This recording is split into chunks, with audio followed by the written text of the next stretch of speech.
Eleanor Whitmore was on her knees in the mud, pressing her last coin into her daughter's hand when the shadow fell over her. She didn't look up. She already knew what pity looked like from below. But the voice that came down wasn't pity. It was low, steady, and certain as stone. "Mrs. Whitmore, I've been watching you carry this town on your back for 3 years. And I've come to ask you something nobody else has had the decency to ask." She finally looked up, and the biggest man she had ever seen in her life was taking off his hat. If this story already has your heart, subscribe to this channel right now. Hit that notification bell and drop the name of your city in the comments below. I want to see exactly how far this story travels. Now let's go back to where it all began, and I promise you, you will not want to miss a single word of what comes next. Eleanor had learned over the course of 36 hard years that the world had a particular way of reminding a woman of her place. It didn't always use words. Sometimes it was the way a shop owner's eyes moved past her when a younger woman walked through the door. Sometimes it was the silence that fell over a supper table when she entered a room, that half-second pause before people remembered their manners and rearranged their faces into something resembling welcome. Sometimes it was smaller than that. A glance. A smile that stopped just short of reaching someone's eyes. A compliment offered so carefully it revealed exactly what the speaker truly thought underneath it. Eleanor Whitmore had stopped counting the ways years ago. What she had not stopped doing, what she suspected she was constitutionally incapable of stopping, was showing up anyway. That was who she was. That was all she had left. Willow Creek, Wyoming territory. In the bitter January of 1881 was not a town that made survival easy for anyone. The wind came down off the mountains like something with a grudge, and it hit hardest in the early mornings, when the frost still locked the ground, and the light hadn't made up its mind yet whether it intended to arrive at all. Firewood cost money most families didn't have enough of. Food stretched thin from November straight through to March. And the people who lived in Willow Creek had developed over years of hardship a particular talent for closing ranks around their own suffering and leaving everyone else to manage theirs alone. Eleanor managed hers in a small 2-room building on the eastern edge of town, where she had set up what most people generously called a healing room, and what a more precise person might have described as whatever she could cobble together from what she knew and what she had. She had learned medicine from her mother, not formally, not from books or universities. Those were not available to a woman like her in a place like this. But her mother had possessed a knowledge of plants and remedies, and the particular language the body spoke when it was fighting something, and she had passed that knowledge to Eleanor, the way most valuable things got passed down in frontier families, through watching and doing, and being trusted with something real before you were entirely sure you were ready for it. Eleanor was ready. She had been ready for a long time. The townspeople came to her when their children couldn't breathe right in the winter cold. They came when a wound from the sawmill went wrong and the infection started climbing the arm. They came at 2 a.m. when the fever broke, and they didn't know if that was good or if that was the thing they'd feared. They came when there was no one else to come to, which in Willow Creek was frequently. And Eleanor went to them. She did not charge what she could not be paid. She did not turn away a family because the husband had lost the harvest, and the only thing he could offer was embarrassment and a half-dozen eggs. She sat beside people through the worst hours of their lives, and she did not flinch, and she did not make them feel ashamed for needing her. This was her life. It was a good life, she told herself most mornings. It was enough. Her children were the 2 points on the map that her heart navigated by. Nora was 12, serious and watchful, with her father's dark eyes, and her mother's stubbornness buried under a surface of careful composure. Thomas was 9, loud and curious, and so relentlessly hopeful about the world that Eleanor sometimes had to look away from him because the sight of that hope in the middle of everything they didn't have made something ache in her chest that she didn't have a name for. Their father, William, had died of a fever 5 years earlier. He had been a good man, gentle, hard-working, the kind of man who was better suited to a different kind of world than the one he'd been born into, and the fever had taken him in 11 days and left Eleanor with 2 small children and a debt on the house and a whole future that now had to be rebuilt from different material than she'd planned. She rebuilt it. She didn't talk about how hard that was. There was no one to talk to about it, and talking about it wouldn't have changed the arithmetic anyway. She just rebuilt it day by day with her hands and her knowledge and her refusal to let Nora and Thomas understand the full weight of what they were all balanced on. She was proud of what she had built. She was also in the honest hours before dawn, so tired she could feel it in her back teeth. It was on a Tuesday in late January that Samuel Carter first rode into Willow Creek. Eleanor was not there to see him arrive. She heard about it the way she heard about most things in this town, through other people's mouths, filtered through whatever shape they needed the story to take.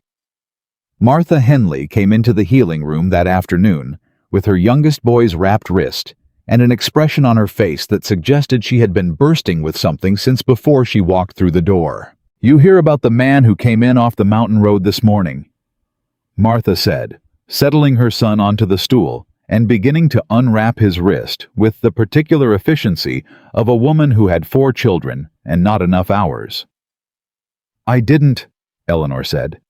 "Biggest man anyone's seen in Willow Creek in living memory. I mean, big Eleanor. Tall as a doorframe, and then some. Caleb Reese said he had to tip his own hat back just to look the man in the face. What's he want? Nobody knows yet. He went straight to the land office, came out again, didn't speak to anybody except to buy grain for his horse. Tom Briggs tried to ask him his business, and got exactly 4 words for his trouble." "What 4 words?" Martha smiled. "Not your concern, friend." She paused. "Tom didn't push it." Eleanor smiled at that. "Sensible man when he wants to be. His name's Samuel Carter, mountain rancher they're saying. Has land up in the higher elevation east of the Black Ridge Pass. Been there about 7 years they think, but nobody in town knew him. Keeps to himself." "Sounds like he came down for supplies," Eleanor said, examining the boy's wrist with careful fingers while he tried not to wince. "Nothing unusual about that." "Maybe," Martha said. "But Caleb said he was asking about you." Eleanor's hands stilled for just a fraction of a second. Then she continued her examination, because a child's wrist didn't stop needing attention just because something surprising had been said in the room. "Asking what?" she said. "Asking where you lived. Asking how long you'd been in town. Asking if you were—" Martha paused, and Eleanor could hear the particular shape of a woman choosing her words carefully. "If you were spoken for." The room was quiet for a moment. "Lot of people ask about the healer when they're new to an area," Eleanor said. "Nothing strange about it." "Eleanor," Martha's voice had shifted. "He wasn't asking about the healer. Caleb said he was very specific about the name. He said Eleanor Whitmore, not the woman who does the remedies. Not the midwife. Your name." Eleanor handed the boy a small cloth to press against his wrist and straightened up. "Well," she said in the tone she used when she had decided something was not worth the energy of speculation. "If he needs medicine, he'll come find me." Samuel Carter came to find her the next morning. She was outside splitting wood in the cold gray early light because the pile was lower than she liked, and she needed something physical to do before the day made its demands on her. She had her coat on and her hair pinned back, and she was working with the kind of focused efficiency that meant she had done this 10,000 times before and was not thinking about it at all, which was why she didn't hear him approach until his shadow announced him. She looked up. Martha had not been wrong about the size of him. He was significant. That was the word Eleanor's mind produced in the first moment before more precise language could organize itself. He stood in the early morning light, with the particular stillness of a man who was accustomed to occupying more space than most, and had made some kind of peace with that fact. He wore a heavy coat, dark with wear, and a wide-brimmed hat that he was already removing as she looked at him. His face was weathered in the way that belonged to men who spent most of their lives outdoors, not old, but marked in the way that granite gets marked by decades of weather into something that looks like it was always meant to be that way. He was not handsome in any easy, obvious sense, But there was something in his face that Eleanor, who had spent 15 years learning to read faces for what they actually meant, rather than what they presented, recognized immediately. He was a man who was carrying something. He had been carrying it for a long time. "Mrs. Whitmore," he said. His voice was low and measured, the kind of voice that didn't raise itself because it didn't need to. "My name is Samuel Carter. I apologize for arriving unannounced." "People mostly do," Eleanor said. She set the axe aside and looked at him steadily. "What can I do for you, Mr. Carter?" He turned his hat in his hands twice, and she recognized that too. A man who had rehearsed what he wanted to say and was finding that the rehearsed version was dissolving now that the moment was actually here. "I have a matter I'd like to discuss with you," he said. "If you have a few minutes." "Depends on the matter," she said. He looked at her directly then, steady, no performance in it. "I want to talk to you about my son," he said, "and about your children, and about a house on a hill that's been empty of everything that makes a house worth living in for 4 years. Eleanor studied him. In 15 years of reading faces, she had gotten very good at identifying the various kinds of wrong that people brought to her door disguised as something else. She had seen desperation that called itself urgency. She had seen manipulation that called itself concern. She had seen self-interest dressed up in so many different costumes that she could identify most of them at 30 yards. What she saw in Samuel Carter's face was none of those things. What she saw was grief. Old grief. The settled kind that had stopped being sharp and become simply the air a person breathed. And underneath the grief, something she was less certain about. Something careful and tentative. And if she was reading it right, which she might not be, something that looked very much like hope. "Come inside," she said. "I'll make coffee." He sat across from her at the small table that served as her kitchen, her workspace, and the place where she did everything that required a flat surface, and he held the coffee cup in both hands and looked at it for a moment before he spoke. "I'll say this plainly," he said, "because I don't know how to do it any other way, and I've tried to find one." "Plain suits me fine," Eleanor said. "My wife passed 4 years ago. Her name was Anna. She was—" He stopped, started again. "She was the reason the ranch felt like home. After she was gone, I kept everything going because I had Caleb to think about, and because Anna would have been angry with me if I hadn't. But I'm a man who can build things and run things and work until my hands give out, and I cannot—" Another stop. "I cannot give my boy what he needs, and I know that now." "What does he need?" Eleanor said. "He needs people," Samuel said simply. "He needs a table with more than 2 people sitting at it. He needs a house that's alive. He needs—" He looked at her. "He needs what I don't know how to give him and what I'm afraid he's growing up without." Eleanor set her coffee down. "Mr. Carter," she said carefully, "what exactly are you asking me?" He met her eyes. "I am asking you to consider coming to the ranch," he said. "You and your children. I am asking you to consider building something with me. Not because I feel sorry for your situation, and not because I imagine you need rescuing. Everything I've heard about you in this town tells me you are the last woman on earth who needs rescuing. But because I think—" He paused, and for the first time something shifted in his face that might have been uncertainty. "I think we might be what the other one is missing." The silence in the room was very complete. Eleanor could hear the wind outside. She could hear the faint sound of Nora moving in the back room where the children slept. She said, "You don't know me, Mr. Carter." "I know what I've been told," he said, "and I know what I've seen. I watched you yesterday from across the street, Mrs. Whitmore. I watched you give medicine to a family who paid you with a sack of flour, and I watched you act like that was a perfectly fair exchange. I watched you help an old man who could barely walk get from the door to the street and make him feel like he was doing you a favor by letting you do it." Eleanor felt something shift in her chest. "People in this town respect you," Samuel continued. "Not the way they respect wealth or beauty. The way they respect something real. People in this town also consider me—" She stopped. "What?" She looked at him. Past a certain kind of choosing, she said. The words were flat and honest, and she delivered them that way because she was not interested in pretending the world was different than it was. Too old, too large, too settled into what I am to be useful to a man with options.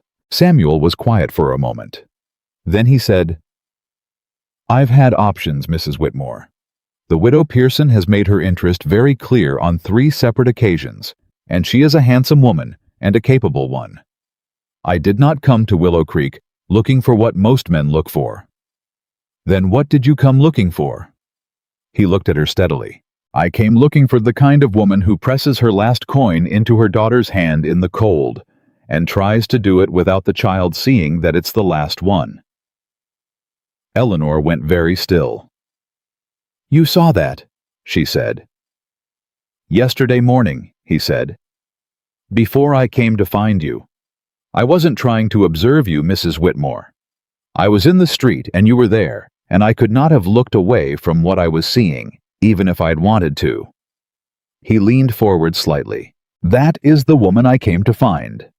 Not because I pity her, because any man who can look at that and not understand that he's looking at something rare and worth knowing is a man I don't want to be.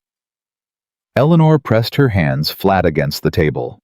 She needed something solid, because everything in her, every piece of her that she had kept carefully locked down for 5 years, every part of herself that she had told herself didn't need. What he was describing was threatening to come loose at the seams all at once. I can't answer you today, she said. I'm not asking for today, Samuel said. He stood, picked up his hat. I'm asking you to think about it, and I'm asking if I can come back. She looked up at him. You can come back, she said. He nodded once, put his hat on, walked to the door.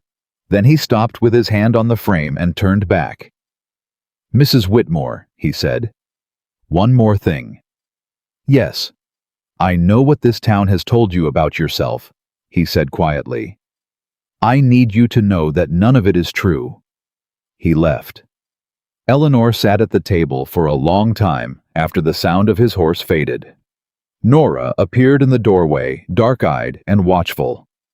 Who was that? She said.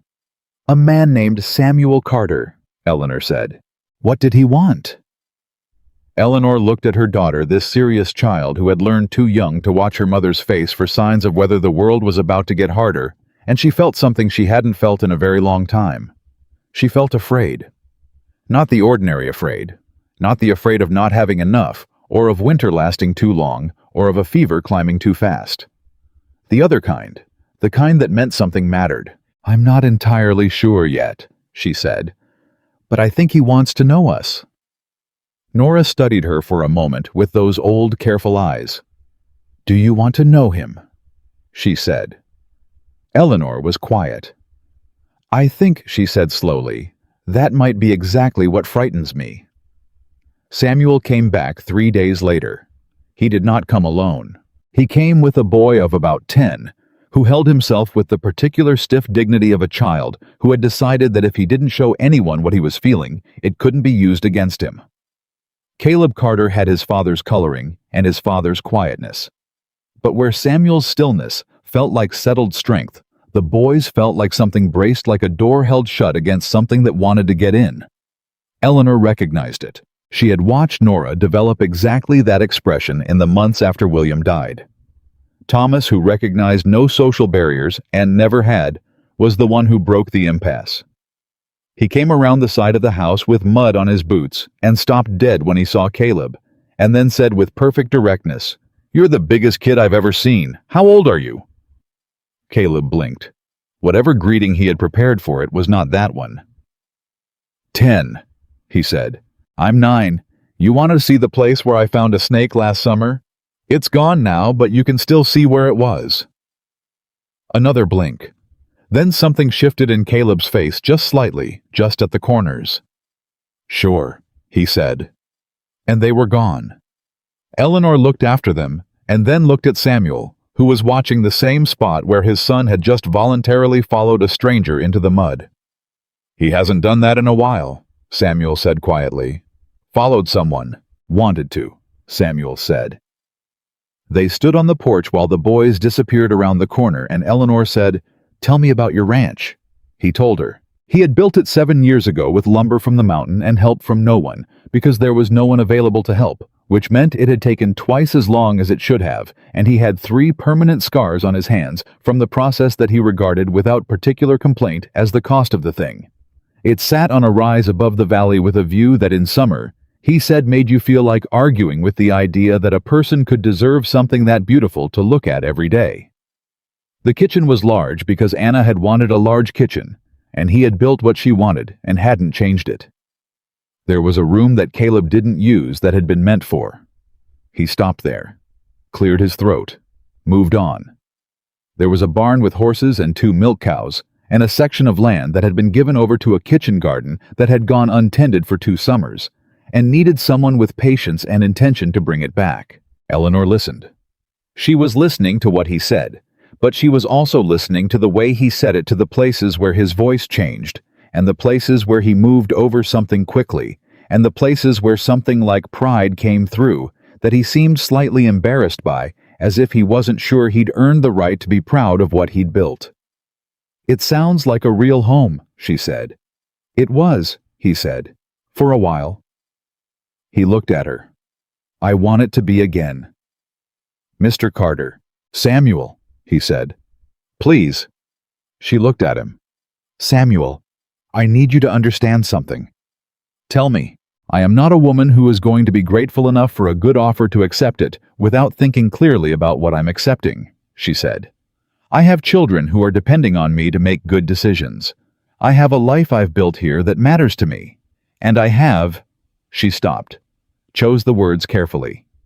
"I have spent 5 years not letting myself want things, because wanting things and not being able to have them is a particular kind of pain I've gotten very practiced at avoiding." He was quiet. "I'm telling you this because I think you deserve to know who you're dealing with," she said. "I am not going to be swept along by something beautiful and then find out later it cost me everything I held on to." Samuel was still for a moment. Then he said, "Mrs. Whitmore, Eleanor." He said her name with a particular care, like he was aware of using something that mattered. "I have not come here to sweep you along anywhere.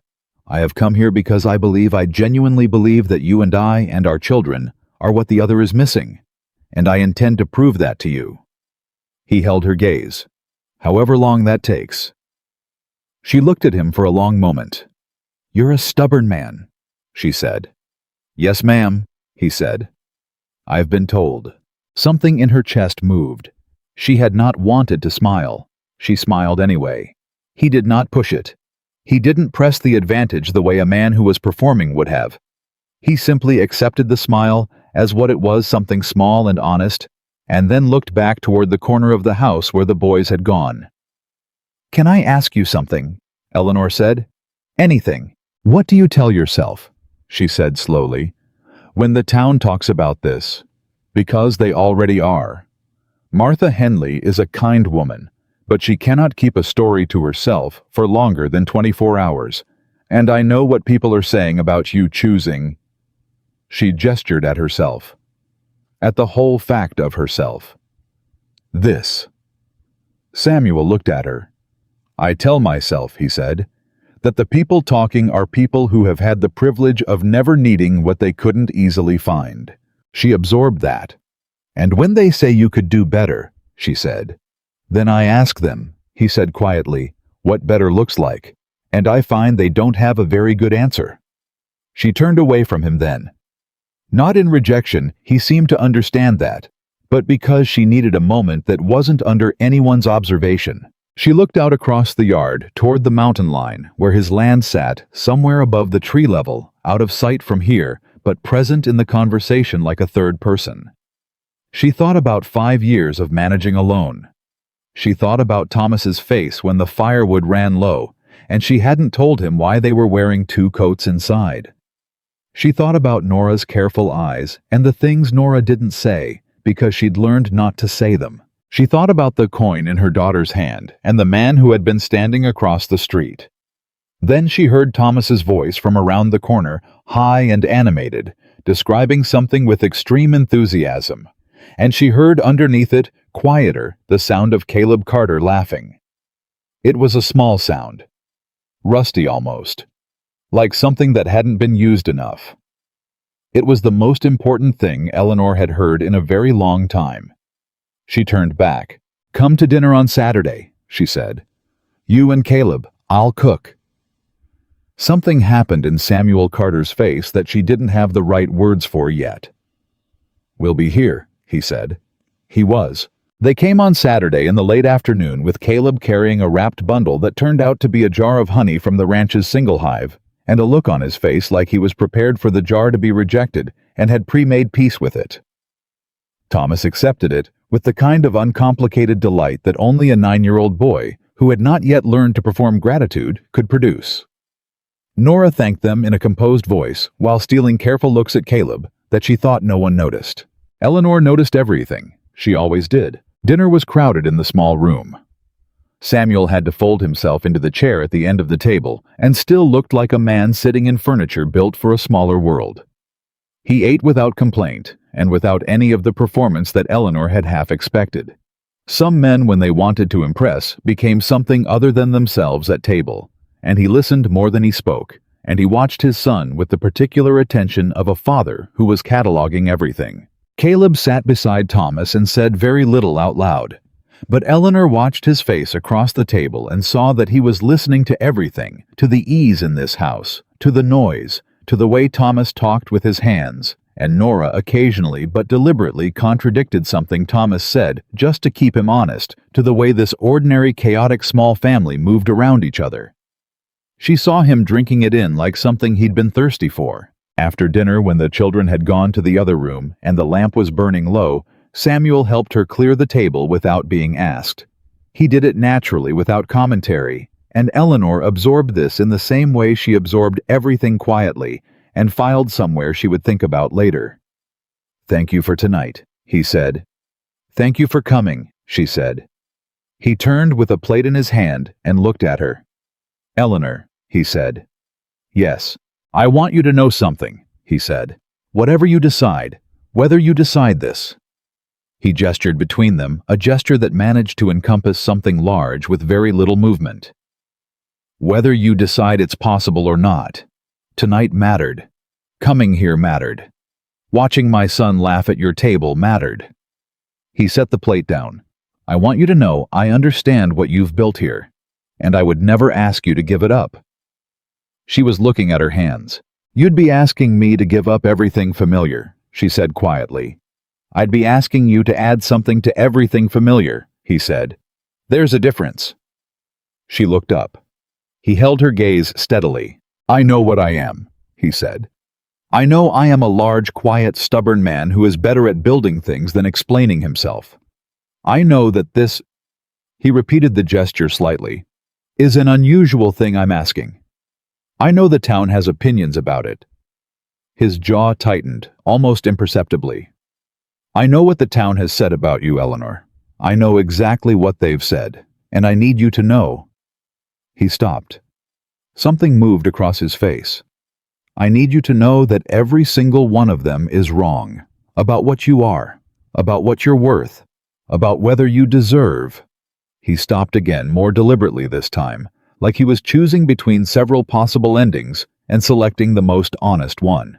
"A home," he said finally. "You deserve a home, and I'm asking if you'll let me be the one who helps build it." The lamp between them flickered. Outside, the wind moved against the windows. From the other room came the distant sound of Thomas explaining something to Caleb with great urgency, and Caleb responding in a voice that was slowly and unmistakably beginning to lose its careful brace. Eleanor felt it again, that feeling like something she'd kept locked was pressing against its own door. She was afraid of it. She was afraid in the specific way she'd described to Samuel, the way that meant something mattered. And she had learned through the course of 5 very long years that things that mattered were also things that could be lost, and the losing of them was a pain she was not certain she could survive again. But she was also standing in her own small kitchen in the lamplight with this large and careful and honest man, looking at her like she was something real. She was also so tired of not letting herself want things. "I need more time," she said. "You have it," he said immediately. "And I need you to understand that I am not an easy woman to—" "Eleanor." His voice was very quiet. "I have been alone for 4 years. I have been waiting for something worth being patient for." He looked at her. "You are worth being patient for." She breathed in, breathed out. "Come back next Saturday," she said. "Yes, ma'am," he said. He came back the following Saturday, and the Saturday after that, and the one after that. He came, and he helped with things without announcing he was helping. He fixed the hinge on the front door that Eleanor had learned to compensate for, without realizing she'd stopped noticing it.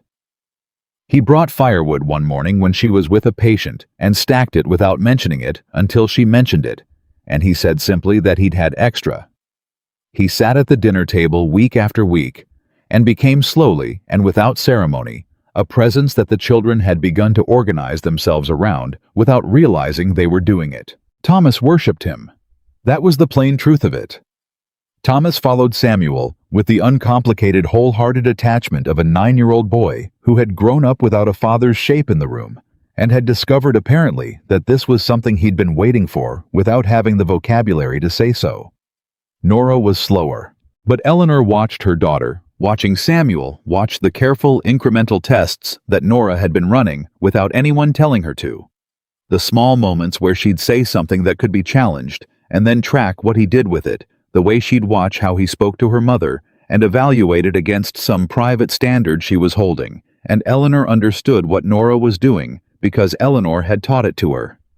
She was deciding if he was real. The evening he passed was a Thursday in late February. Nora had made a mistake in her schoolwork, a genuine one, an uncharacteristic one, and it had been held up in front of the class and laughed at, and she had come home carrying it in her face in a way that she was trying very hard to arrange into blankness, but wasn't quite managing. Thomas hadn't noticed. Eleanor had noticed immediately. Samuel, who was there that evening helping Thomas understand how a particular knot worked, glanced up when Nora came in and said nothing. He waited. Later, when Thomas was absorbed in the knot, and Eleanor was pretending to do something at the stove that didn't require her full attention, he moved to where Nora had sat down with her slate and said very quietly, "Tough day." Nora looked up. "I'm fine." "Sure," he said, as if he believed her completely. He sat down in the chair beside her. "You know what I did once I was building the east wall of the barn, had the whole thing planned out, went ahead, and got half of it done before I realized I'd read the measurements wrong." Nora looked at him warily. "What happened?" "Had to take the whole thing down," he said. "Every board. Started again." She was quiet. "Everybody thought it was—" He paused.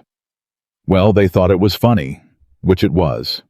It was also embarrassing, and I wanted to disappear."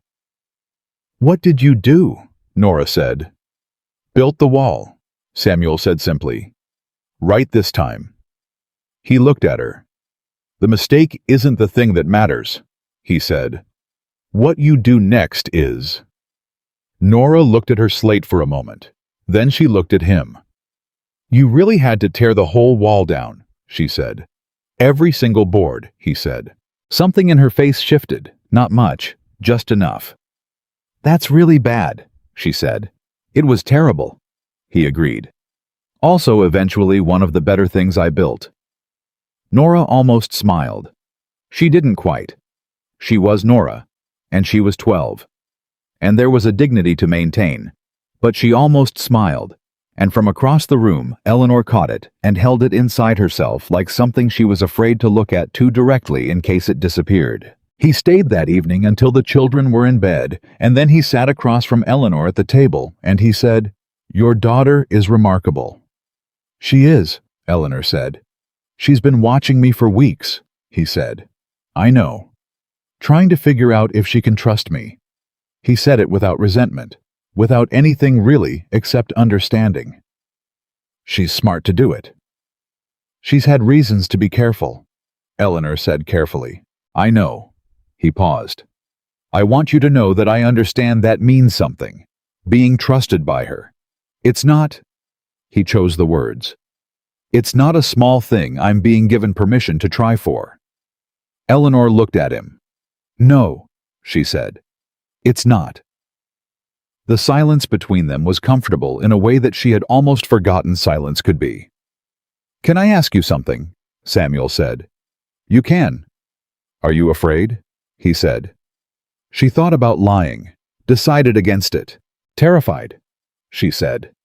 He nodded. Like that was the right answer. Like he'd hoped for exactly that answer. So am I, he said. She looked at him surprised. I built a whole ranch, he said quietly. I can fell a tree and set a bone and ride through a blizzard and not lose my head. I have not been afraid of very many things. He met her eyes. This frightens me more than any of them. Why? She said. He was quiet for a moment. Because it matters, he said. In the cold lamplight of her small kitchen in the frontier winter of 1881, Eleanor Whitmore looked at Samuel Carter and felt the door that she had kept locked for 5 years move on its hinges. Just slightly. Just enough to let in a thread of something she had not let herself feel in a very long time. Not certainty. Not even hope exactly. But the possibility of hope. And in her life, in the particular life she had lived, possibility was where everything real had always started. She did not say anything, neither did he. They didn't need to. Outside, the Wyoming wind pressed against the windows, and inside, the lamp burned steady, and somewhere in the room between them, something had shifted. Something quiet and enormous, and still so fragile, she was almost afraid to look at it directly. But she looked, and it was still there. The following Saturday, Samuel didn't come alone. He came with lumber. Eleanor heard the wagon before she saw it, the heavy creak and grind of something loaded well past comfortable coming up the frozen road toward her place, with a deliberateness that made her step onto the porch and shade her eyes against the morning glare. Samuel was on the seat. Behind him, stacked in the wagon bed, with the careful precision of a man who knew how to secure a load, were boards. Good boards.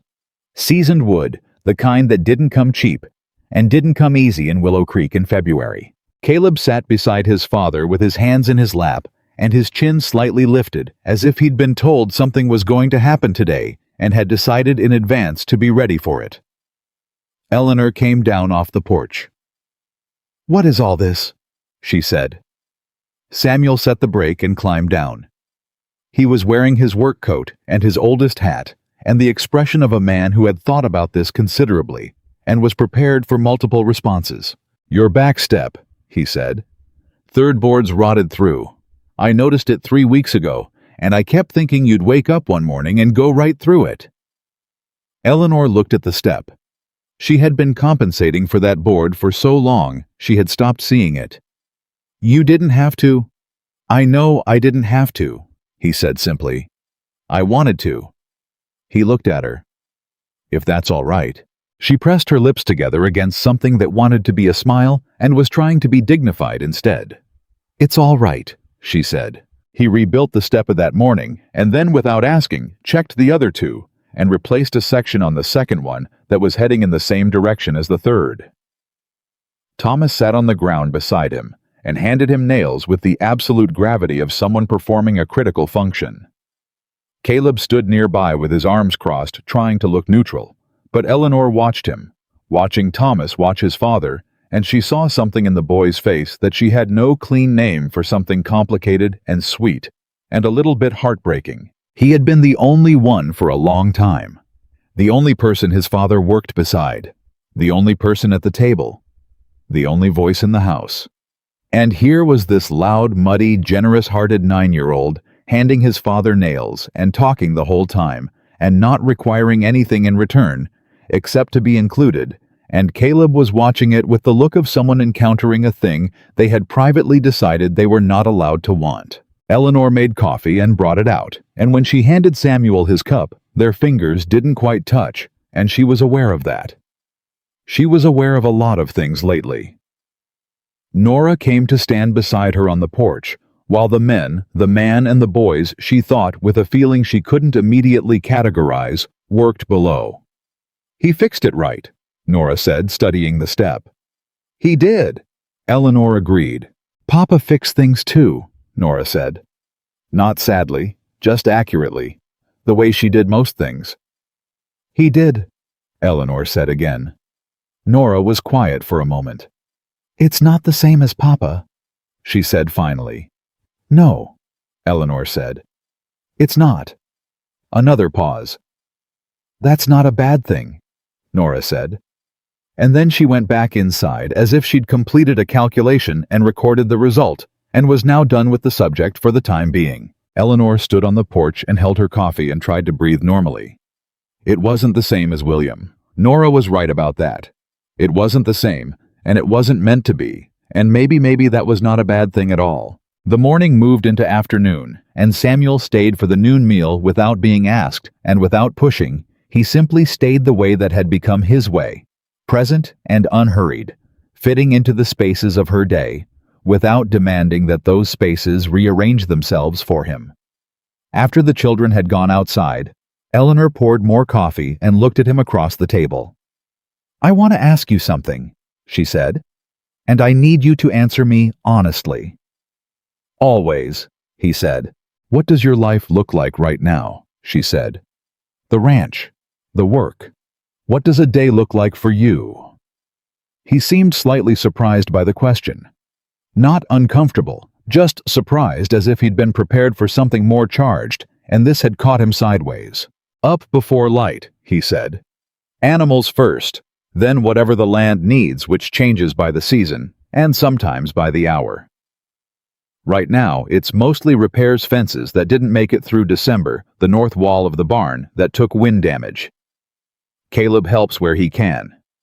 We eat together in the morning and in the evening, and usually not in between because there isn't time.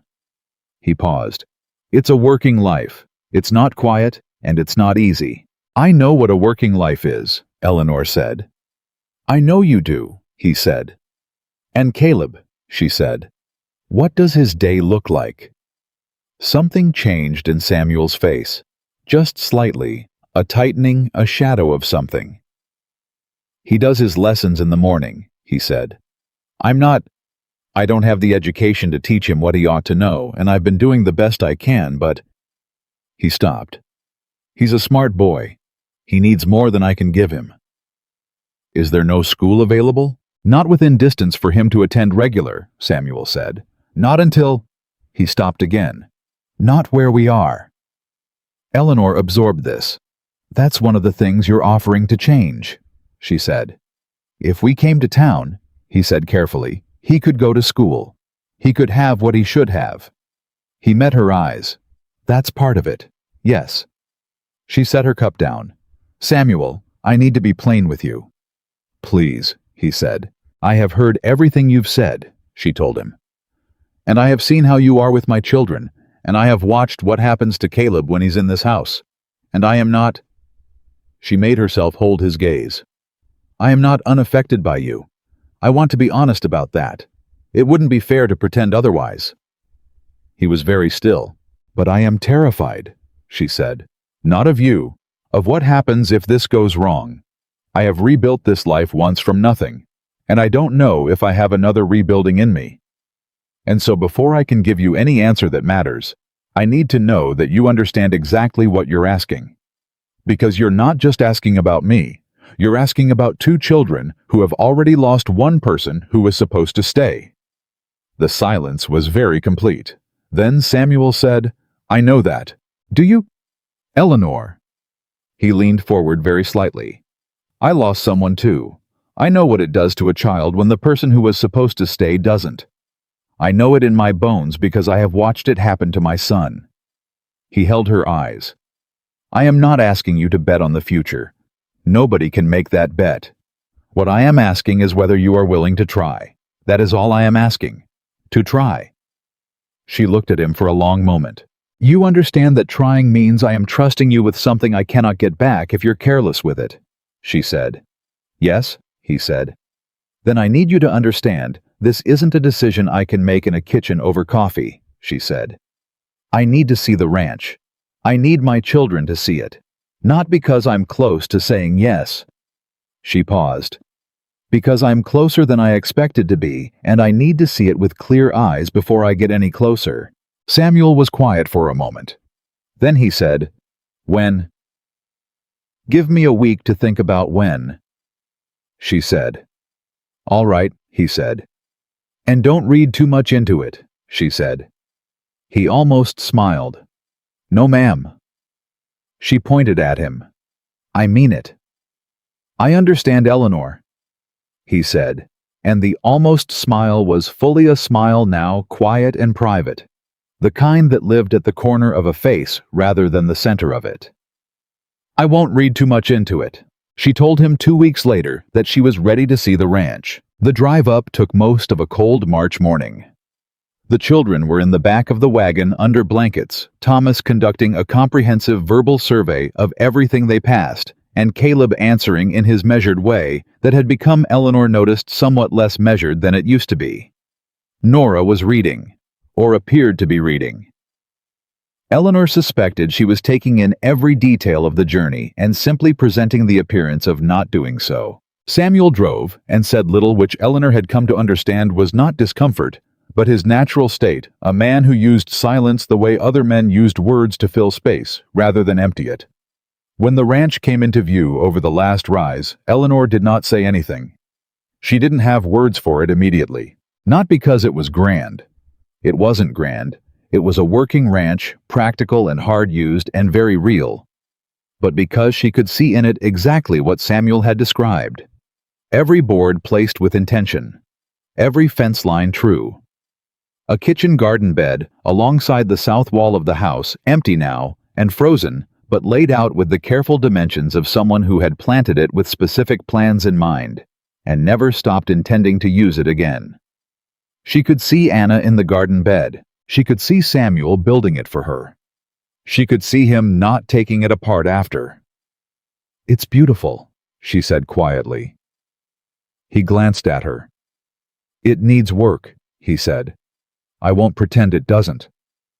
"Beautiful things often do," she said. He was quiet for a moment. Then, "I was nervous about you seeing it." She looked at him surprised.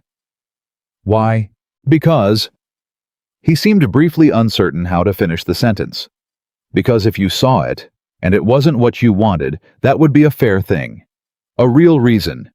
And I'd have to accept it." Eleanor looked back at the house. "It's what I'd want," she said. The words came out before she'd fully decided to say them, and she heard them herself with a kind of surprise. "I mean—" She stopped. "I'm not saying—" "I know," he said, gently. "I know what you're saying and what you're not saying." She pressed her lips together. "You're a frustrating man to be careful around," she said. "I've been told," he said. She almost laughed. Thomas had already launched himself out of the wagon before it fully stopped and was halfway to the barn by the time Samuel set the brake. Caleb went after him, with the expression of someone who had decided they were responsible for whatever Thomas was about to do. Nora climbed down, with composed deliberateness, and stood looking at the house with her arms at her sides. Then she said, "Can I go inside?" Samuel looked slightly startled. He looked at Eleanor. "Go ahead," Eleanor said.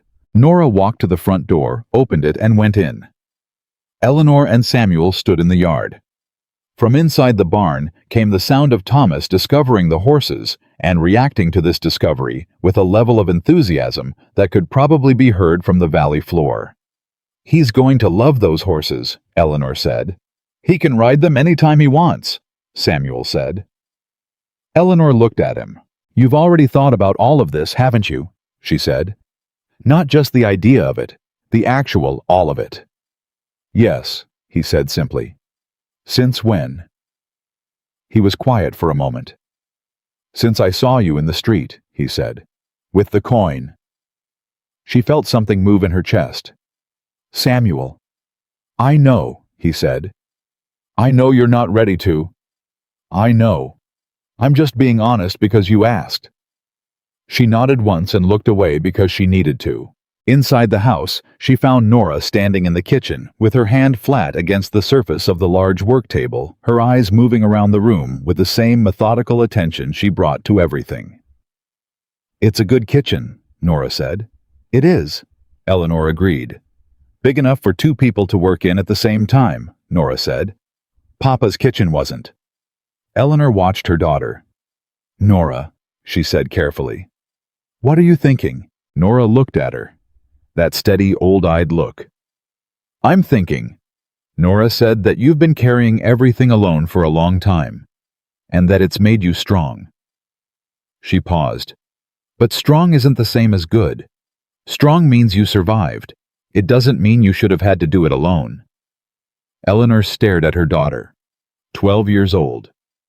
"When did you get so old?" she said. "Somebody had to," Nora said simply, and went to look at the rest of the house. The day at the ranch was a long one, and by the time they made the drive back down in the late afternoon, something had shifted in the wagon. Eleanor couldn't have named it precisely. Thomas fell asleep with his head on Caleb's shoulder, and Caleb held very still and didn't move him, and Eleanor watched that from the front seat and felt the thing in her chest press hard against its door. 3 days after the visit, something happened that she had not anticipated. She was in the healing room with a patient, Agnes Mercer, who came in every 2 weeks for her hands that had seized up with the cold and needed the remedy that Eleanor's mother had taught her, when the door opened and a man she didn't recognize walked in without knocking. He was well dressed by frontier standards, not a working man's clothes, everything deliberate, everything chosen. He had a lawyer's face, smooth and assembled, and he looked around the healing room with the particular expression of a man who had decided in advance to find everything slightly beneath him. "Mrs. Whitmore," he said. "I'm with a patient," Eleanor said. "This won't take long," he said as if she hadn't spoken. Agnes looked up. Eleanor placed a hand briefly on her arm. "Excuse me a moment, Agnes," she said. She stood and faced the man. "You'll wait outside until I'm finished." He blinked. People didn't usually say that to him. "Mrs. Whitmore." "Outside," Eleanor said. "Please." He went outside. She finished with Agnes, who left through the back, with a look over her shoulder at the front door that suggested she intended to report this to Martha Henley within the hour. The man came back in and introduced himself as Edward Graves, attorney, representing the land interests of Richard Blackwood, a name Eleanor didn't recognize. "What does that have to do with me?" she said. "It may have quite a lot to do with you," Graves said, settling into the chair across from her with the ease of a man who thought he owned most rooms he walked into. "My client has become aware of your association with Samuel Carter." Eleanor kept her face neutral. "Mr. Carter is an acquaintance," she said. "A close acquaintance," Graves said. "Close enough that you visited his ranch last week." She absorbed this without showing that it landed. Someone had been watching, or talking. In Willow Creek, those were usually the same thing. "Mr. Graves," she said, "what do you want?" "My client is interested in acquiring Carter's land," he said. "The property has significant value mineral rights, water access elevation that makes it useful for certain kinds of development. Mr. Carter has declined to sell, which is his right. However," he paused, choosing something, "my client believes that Mr. Carter's recent interest in domestic matters may have created a situation where some friendly advice might be valuable to someone in your position." "What kind of friendly advice?" Eleanor said.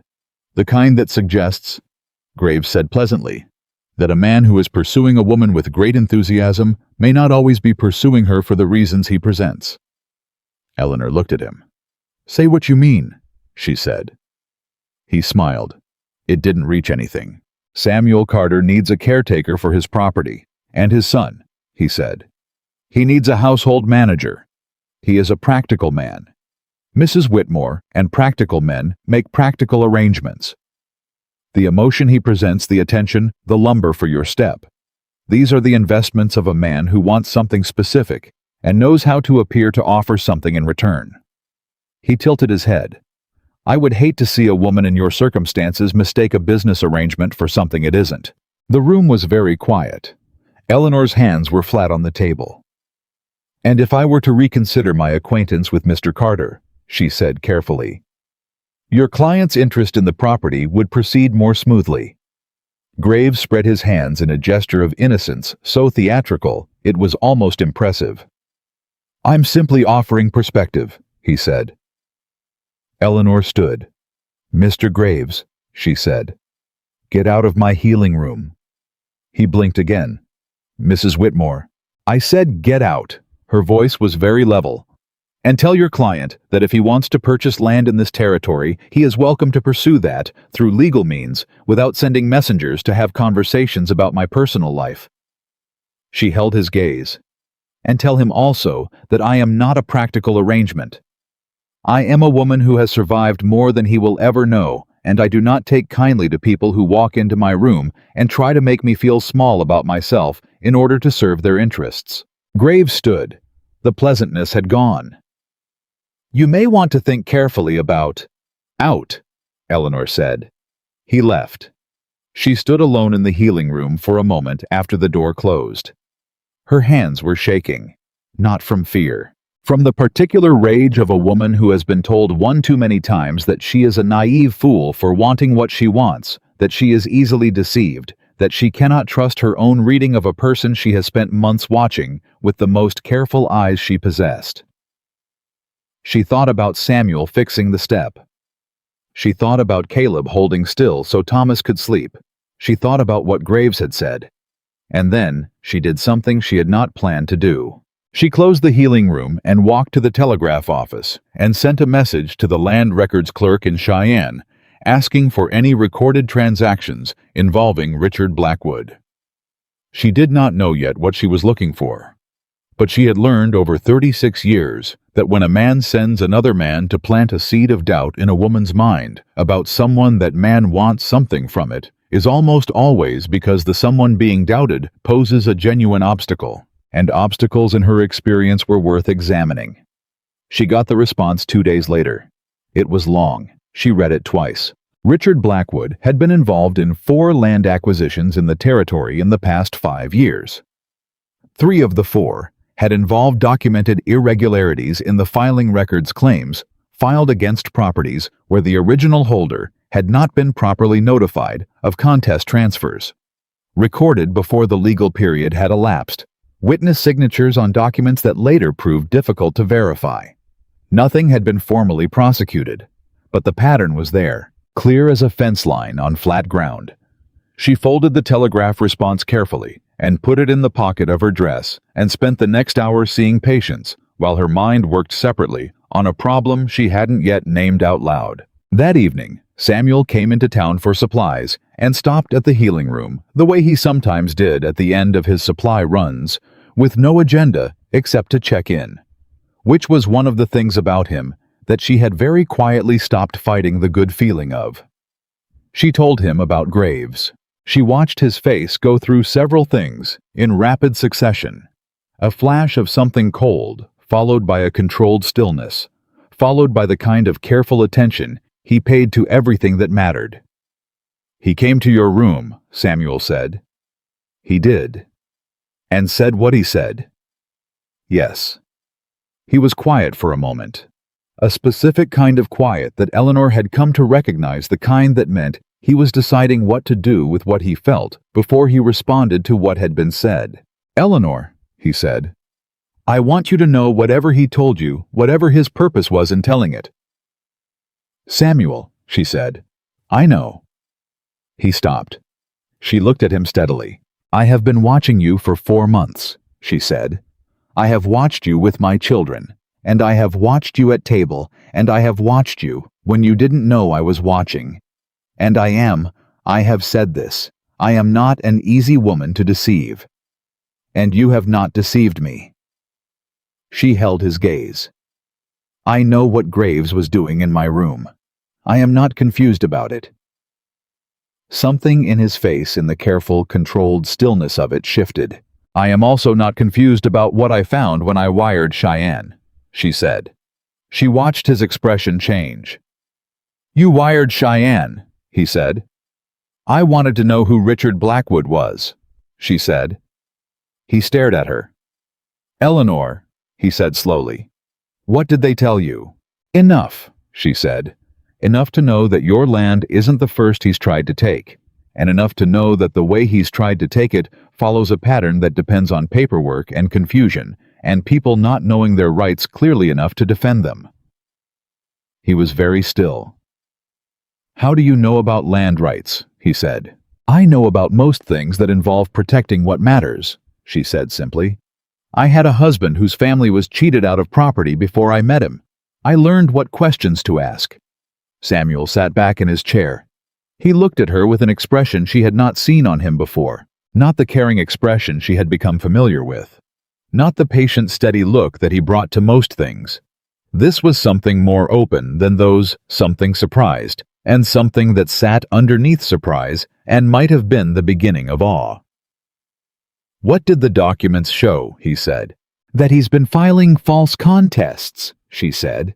Not provable enough to prosecute yet, but the pattern's there. Which means if he comes for your land, the same way you need to have your original records in order, and you need someone with the patience to track the inconsistencies. She paused. I'd like to help with that. Why? He said. She looked at him. Because he walked into my room and tried to make me doubt you, she said. And I find I am not able to tolerate that without doing something about it. The room was quiet. Then Samuel said, You are a remarkable woman, Eleanor Whitmore. She picked up her coffee cup and held it with both hands. I am a practical woman, she said, which apparently people keep underestimating. I won't make that mistake, he said. No, she said. I don't think you will. The town noticed naturally. The town noticed everything, and it had been noticing Samuel Carter's visits for months, and the speculation had been building with the particular energy of a community that had decided an event was inevitable and was impatient for it to arrive so they could have opinions about it. Some of those opinions came to Eleanor directly. Caroline Briggs, the wife of the man Samuel had declined to answer 4 words ago, caught her at the dry goods counter on a Thursday and delivered herself of a comprehensive concern that was wrapped in the language of friendship and contained at its center nothing of the kind. I just worry about you, Caroline said in the tone of a woman who had been worrying about Eleanor's choices since before Eleanor had made any. A man like that, a widower. Eleanor with a child and a ranch so far from town, you've worked so hard to build your life here. I just wonder if you've really thought about what you'd be giving up. Eleanor looked at her. I've thought about it, she said. And your children. I've thought about that too, Eleanor said, because it seems very sudden. Caroline? Eleanor set down the jar of preserves she'd been examining and looked at the woman directly. How long have you known me? Caroline blinked. Well, years. You know that. Years? Eleanor agreed. And in those years, have you ever known me to do anything suddenly? A pause. No, Caroline admitted. Then please trust, Eleanor said pleasantly, that I am not starting now. She picked up the preserves and moved down the counter, and Caroline watched her go with the expression of a woman who had delivered her ammunition and found that the target had already moved. Martha Henley caught her the same afternoon with considerably more warmth and considerably less agenda. They're saying you went up to his ranch, Martha said, falling into step beside her. Not accusing, just Martha. I did, Eleanor said. And it's a good ranch. Martha was quiet for a step or two. Eleanor. Martha. Are you happy? Martha said. Just that. Straight and clean and the way Martha did most important things. Eleanor stopped walking. She considered the question with the seriousness it deserved. I am, she said slowly, something I haven't been in 5 years. I don't know if it's happy yet, but it's... She stopped. It's alive. It feels alive. Martha nodded as if this was the right answer. Then the rest of them can go hang, she said. Eleanor laughed. It was a real laugh, the unguarded kind, the kind that arrived before you could make any decisions about it. Martha smiled at the sound of it. "That's the first time I've heard that in longer than I want to count," she said. Eleanor pressed her lips together against what was left of the laugh. "I know," she said. She did know. She had been so careful for so long, so careful with her energy, with her hope, with the particular parts of herself that were most exposed, that she had forgotten what it felt like when something made it past all that carefulness and landed somewhere undefended. It was terrifying. It was also she was finding something she couldn't make herself stop wanting. 2 evenings later, she was in the healing room after dark, working through paperwork she'd let accumulate when she heard a sound on the street outside that made her go still. Voices. More than one. She went to the window. There were 3 men standing outside. She didn't know them immediately, but their posture was the posture of men who had been sent somewhere rather than arrived there by their own inclination. They were looking at the healing room and saying things she couldn't hear. She recognized one of them. Graves. Not in his lawyer clothes this time.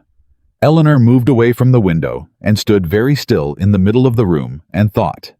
Then she put on her coat and went out the back door and walked 3 streets over to where Daniel Holt, the town sheriff. A careful man who owed her several favors from a situation involving his daughter. The previous winter lived with his wife and knocked on the door. He answered in his undershirt. 3 men at the front of my healing room, she said. One of them is Edward Graves, who came into my room 2 weeks ago, representing Richard Blackwood's land interests. I don't know what they're planning, but I thought it better to tell someone now than to find out alone. Daniel looked at her for a moment.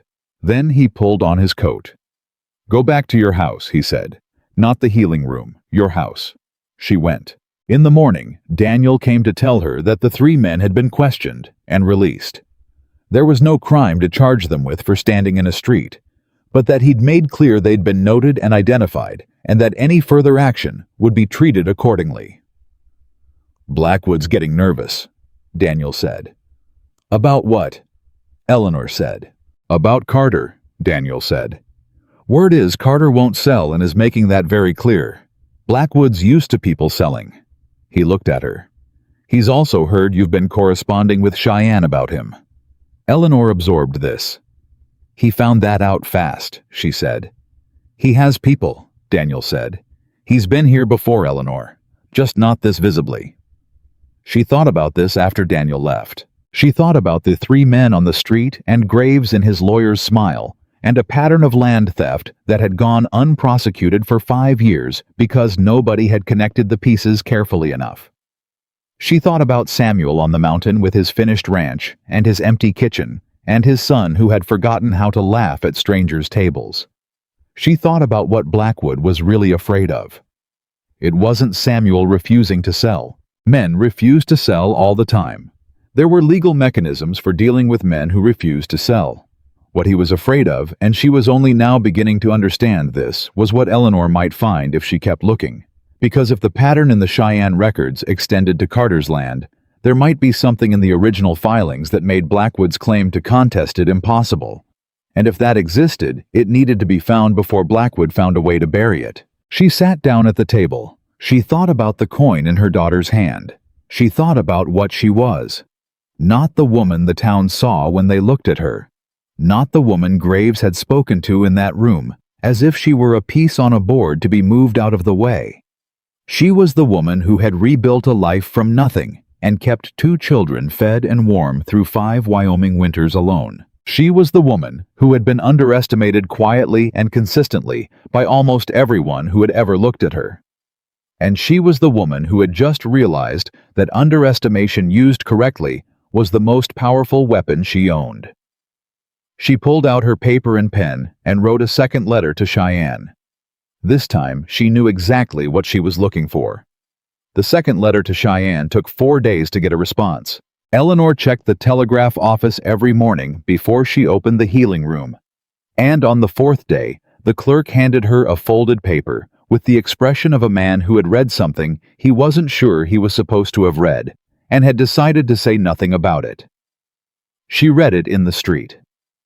She read it twice. Then she folded it carefully, put it in her coat pocket, and walked back to the healing room with her face composed and her mind running at a speed that her face was not going to reveal to anyone watching. The response from Cheyenne confirmed what she'd begun to suspect. Samuel Carter's original land filing his homestead claim from 7 years ago had been recorded correctly and completely. Everything in order. Date dimensions, witness signatures, all of it clean. But there was a second document attached to the record. A contest filing dated 8 months ago submitted under the name of a land company called Meridian Holdings.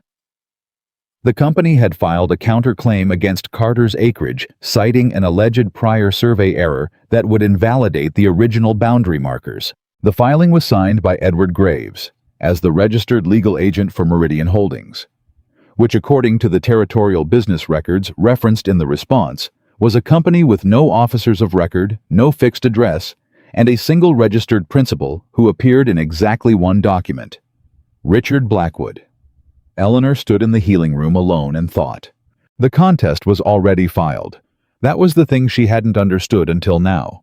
This wasn't Blackwood threatening to come for the ranch. He had already begun the legal process months ago. He had filed the counterclaim quietly through a shell company with a lawyer's name on it, and he had done it 8 months ago, which meant Samuel might not even know the clock was running. She reached for her coat. She was going up the mountain. She got Thomas settled with Martha Henley, told Nora she'd be back by dark, and had her horse ready and out the gate before she'd fully worked out exactly what she was going to say when she got there. That was fine. She'd figure it out on the way. The ride up took 2 hours. The road was better than it had been in February. March had softened it, but it was still the kind of road that required attention, and she gave it attention which was useful because it kept the top of her mind occupied while the rest of it worked. When she arrived at the ranch, Samuel was at the fence line along the north pasture. She could see him before he saw her, that large, unmistakable shape moving with the measured efficiency he brought to everything physical.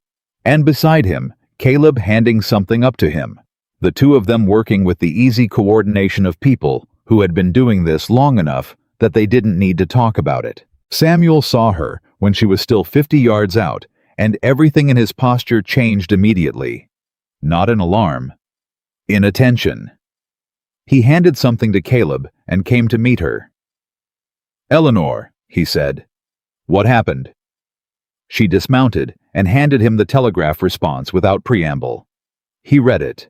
She watched his face while he read it. He was a man who controlled his face well.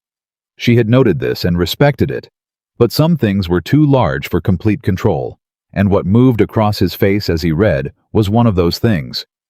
First confusion, then recognition, then something cold and very still. 8 months ago, he said. Yes. I didn't know, he said. I know you didn't, she said. You wouldn't have told me you had no idea who Blackwood was if you'd known he'd filed against you. He looked up from the paper. How did you get this? I wrote to Cheyenne and asked, she said. The records are public. Anyone can request them. Blackwood is counting on the fact that most people don't know that or don't think to do it. Samuel was quiet for a moment. He came to my supply post in December, he said slowly. Offered to buy. I said no. He said the market rate was fair, and I said the land wasn't for sale at any rate. He paused. He left pleasantly. I thought that was the end of it. It wasn't, Eleanor said. No, he said. Evidently not. He looked at the paper again. This contest claim, he said. The survey error argument. Can he make it stand? That depends on your original survey markers, Eleanor said. If they're intact and documented, the contest fails. But, she paused. The way he's done this before the documentation gets complicated, things disappear. Records develop inconsistencies. If he has someone inside the filing office willing to make small changes to paperwork, your clean records become less clean. Samuel looked at her steadily. You've thought about this a great deal, he said. Since the night those men stood in front of my healing room, she said. Yes. He was quiet. Caleb had come closer, not within hearing, she thought, but close enough to see that something serious was happening. He stood with the fence post in both hands and watched his father's face and didn't ask anything. "What do I do?" Samuel said. "First," Eleanor said, "you go into town with me tomorrow morning and you sit with Daniel Holt and you tell him about the December conversation with Blackwood and every interaction since in order. And you bring your original survey records and your homestead filing copy if you have it." "I have it," he said. "Second," she said, "you write to the Territorial Land Office in Cheyenne, directly, not through a representative yourself, and you request a certified copy of everything currently on file for your property, including the contest claim. You need that in your hands." "And then," he said. She held his gaze. "And then we figure out how to beat him," she said. Something happened in his face then, something that wasn't gratitude exactly. Gratitude was too small for it. Something closer to the expression of a man who has been standing in a fight alone for longer than he realized, and has just discovered he isn't alone anymore. "Eleanor," he said quietly. "Don't," she said. "Don't what?" "Don't make it into more than it is," she said. "Someone is trying to take what's yours, and I am—" She stopped, made herself say the next part honestly. "I am involved now, whether I intended to be or not. Graves coming into my room made me involved."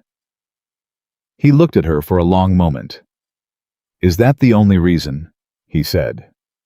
She looked back at him. "No," she said, "but it's the reason I'm willing to name right now." The corner of his mouth moved. "All right," he said. "Good," she said. "Now show me where you keep those original filings."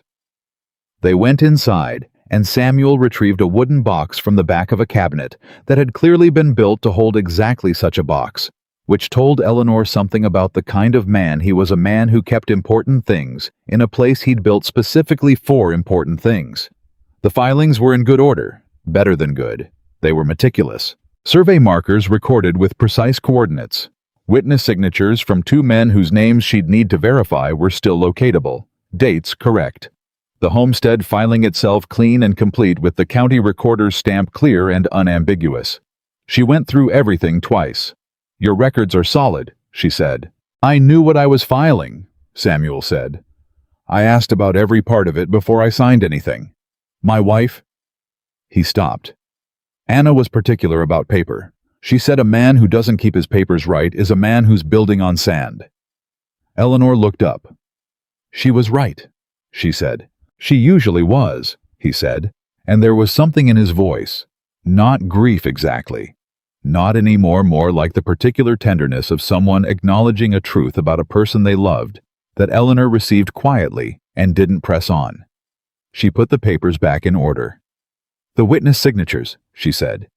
"Do you know where these men are now?" "Jim Purdy is in Laramie," Samuel said. "Has a smithy there. The other man," he thought. "Frank Alderman.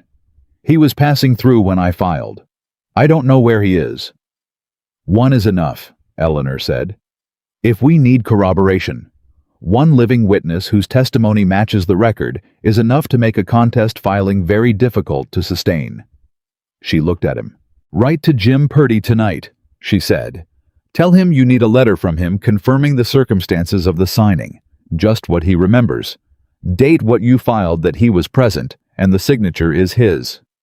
"I'll do it tonight," Samuel said. They sat at the kitchen table together for a time after that. The documents between them and Eleanor thought about how strange it was that this was how she was sitting at this table for the first time. Not the way she'd imagined it, which was a more gradual thing, more tentative. Instead, she was here with a land dispute and a telegraph response, and an adversary she hadn't asked for, and somehow this felt more real than most things she'd imagined. "Can I ask you something?" Caleb said. They both looked up. He had come inside without either of them noticing, which for a boy who moved as carefully as he did was not surprising. He stood in the doorway with that braced look he wore when he was deciding whether to say something. "Go ahead," Samuel said. "Is someone trying to take the ranch?" Caleb said. Samuel looked at Eleanor briefly. Then he looked at his son. "Someone is trying," he said. "We're going to make sure they don't." Caleb absorbed this. His jaw was tight in a way that was very much his father's jaw. "What can I do?" he said. Eleanor watched Samuel's face. "Right now," Samuel said, "you can make sure Mrs. Whitmore's horse is watered, and the tack is in order for when she rides back." Caleb nodded once and went back out, and Eleanor watched him go and thought about a 10-year-old boy who responded to a threat to his home by asking what he could do to help. "He's going to be a very good man," she said. Samuel looked at the door his son had gone through. "I hope so," he said quietly. "I've been trying." "You're not just trying," she said. He looked at her. She held his gaze and meant it. He looked down at the papers again, but not before she saw what was in his face, and she understood that she had said something that mattered, and she was glad she had said it. She rode back down in the late afternoon and arrived in Willow Creek as the light was going amber over the rooftops. Thomas was at Martha's performing what Martha described as an extremely thorough examination of her back garden for hibernating creatures. Nora was at the table when Eleanor came in doing schoolwork with her slate and pencil, and she looked up when Eleanor sat down. "You went up to the ranch," Nora said. Not a question. "I did." "Something happened." "Yes," Eleanor said. "Someone is trying to take the Carter land through fraudulent means. I found the documents." Nora set her pencil down. "Is Mr. Carter going to lose the ranch?" she said. "Not if I have anything to say about it," Eleanor said. Nora looked at her mother with those careful measuring eyes. "Mama," she said. "Yes. Are you going to marry him?" The room was very quiet. Eleanor looked at her daughter for a long moment. "I don't know," she said honestly. "But you're not saying no anymore," Nora said. Eleanor breathed in. "No," she said. "I'm not saying no anymore." Nora picked up her pencil. "Good," she said, and went back to her slate. Eleanor sat at the table and thought about that. Good. Her 12-year-old daughter, who had been testing Samuel Carter for months, with the systematic thoroughness of a person who understood exactly what was at stake, had looked at the situation and rendered her verdict in one word. Good. The following morning, Eleanor and Samuel sat across from Daniel Holt in the sheriff's office and laid out everything in order. The December offer, the refusal, graves in the healing room, the 3 men in the street, the contest filing, the Meridian Holdings registration. Daniel listened without interrupting, which was one of his better qualities. When they finished, he was quiet for a moment. "Blackwood has been in the territory before," he said. "I know," Eleanor said. "2 times that I know of. Both times he filed contests, and both times the original owners ended up selling before it got to hearing, because by the time it got close to hearing, the paperwork had problems." He looked at Eleanor. Problems that weren't there when the original owner checked it. "He has someone at the filing office," Eleanor said. "That's what I've always thought," Daniel said. "Can't prove it." "Not yet," Eleanor said. Daniel looked at her, then at Samuel, then back at Eleanor. "What are you planning?" he said. "Right now," Eleanor said, "I'm planning to make sure Samuel's records are in order, and the right people know the contest filing exists. If Blackwood wants to pursue it through legal channels, he's welcome to, except that his records won't support it." She paused. "And if he tries to interfere with the records, we'll have people paying attention before he can finish." "You're going to bait him," Daniel said. "I'm going to make sure the truth is very visible," Eleanor said. "What he does about visible truth is his business." Daniel studied her. "You're not what people think you are," he said. "No," Eleanor agreed. "I'm not." Samuel said nothing during this exchange. He had said very little throughout the meeting. Eleanor was aware of him beside her, aware of the quality of his silence, which was not passive. He was listening with the same total attention he brought to everything, and she could feel it without looking at him, the way you can feel weather changing before it arrives. Afterward, in the street, he said, "You didn't need me in that room." "I needed you to be present," she said.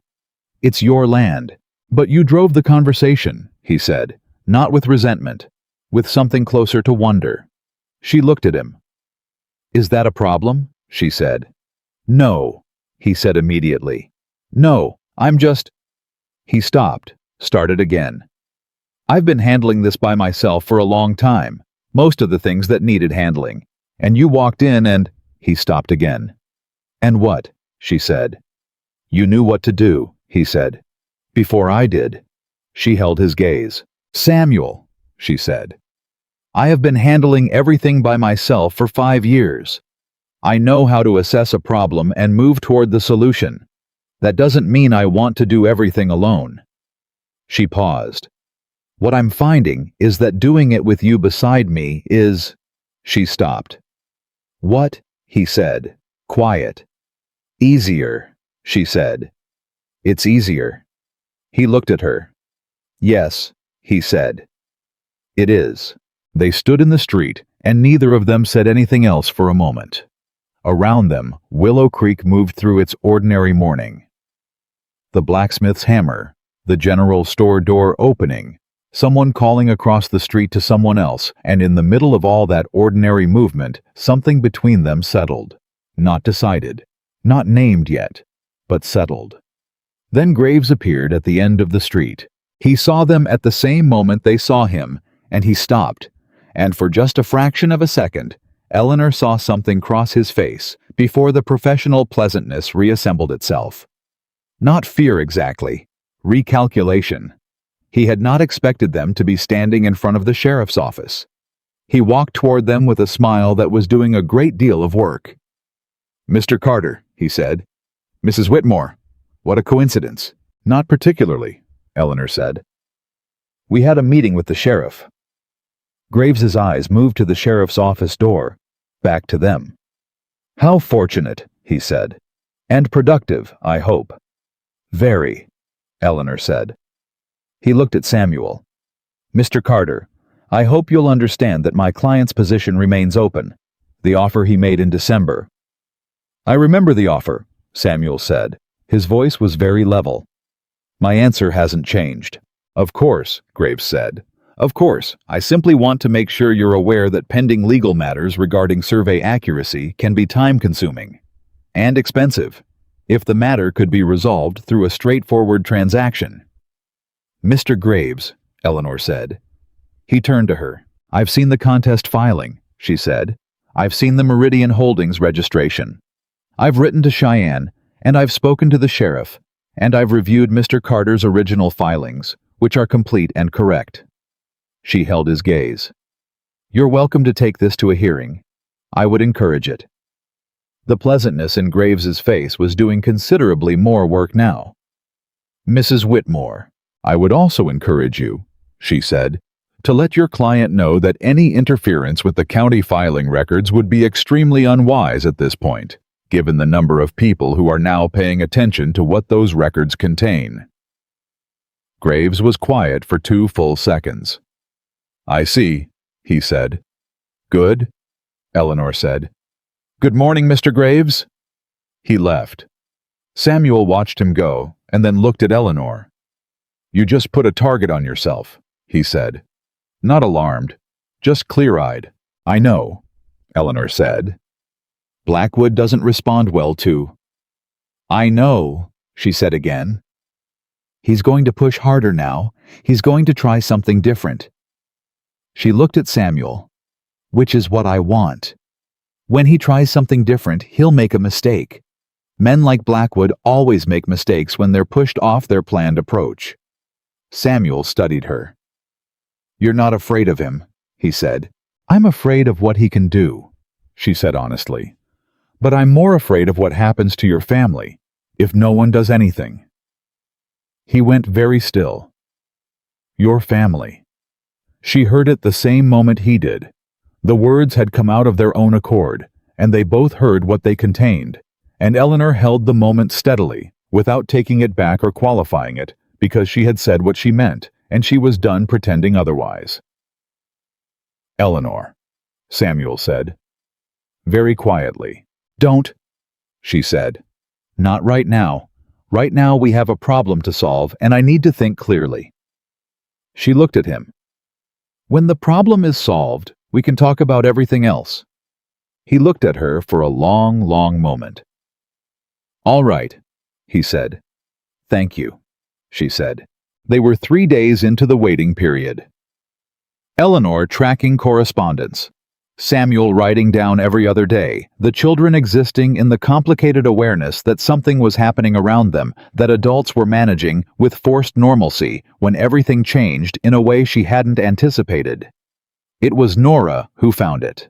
Nora had been given the task of organizing Eleanor's older correspondence and patient records, which needed sorting for reasons unrelated to anything Blackwood adjacent, but which put Nora in the position of reading through a significant amount of paperwork with her usual methodical attention. She came to Eleanor on a Wednesday evening with a piece of paper in her hand, and her face doing the thing it did when she'd found something she wasn't entirely sure how to present. "Mama," she said, "I found something." Eleanor looked up from what she was writing. "In the old supply records from Mr. Alderman," Nora said, "from 2 summers ago, when he was passing through." Eleanor went still. Frank Alderman, Samuel's second witness, the one they couldn't locate. "What about him?" Eleanor said. Nora held out the paper. It was a supply receipt, 2 years old. Frank Alderman had purchased provisions from the general store in Willow Creek in the summer of 1879 and signed the receipt and listed his destination as Rock Springs, Wyoming. Rock Springs. 2 days' ride. "You found him," Eleanor said. "I found where he was going," Nora said carefully. 2 years ago." Eleanor looked at her daughter. "That is still considerably more than we had an hour ago," she said. Nora permitted herself a small, precise smile. Eleanor wrote to Rock Springs that night. But something happened before the response could arrive that shifted the entire shape of the situation. It was a Saturday. Samuel had come down for the usual visit, and they were at the table with the children, and the evening was the specific kind of pleasant that had become over these months. So familiar that Eleanor had stopped bracing herself against it and simply allowed it to be what it was, which was good. Which was, she was finally admitting to herself, very good. Then there was a knock at the door. Daniel Holt. His face was serious in a specific way that immediately reorganized the room. "Samuel," he said, "I need to talk to you." Samuel stood. "What happened?" Eleanor said. Daniel looked between them. "Someone broke into the county clerk's office last night," he said. "The filing room." The room was very quiet. "They went through the land records," Daniel said. "It's hard to tell exactly what they were looking for because it wasn't a clean search, things were gone through in a hurry. But the Carter file has pages missing." Samuel's jaw was tight. "Which pages?" Eleanor said immediately. "The original survey notation," Daniel said. "The page with the boundary coordinates." Eleanor stood up. "They didn't get what they came for," she said. Daniel looked at her. "How do you know?" "Because the boundary coordinates aren't only on that page," she said.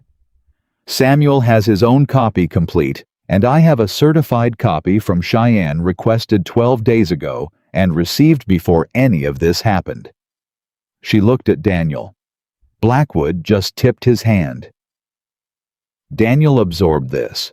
"He just told us exactly what he was going to use," Eleanor said. "He was going to claim the coordinates were never properly recorded. He needed that page gone so there was no county record to contradict him." She looked at Samuel.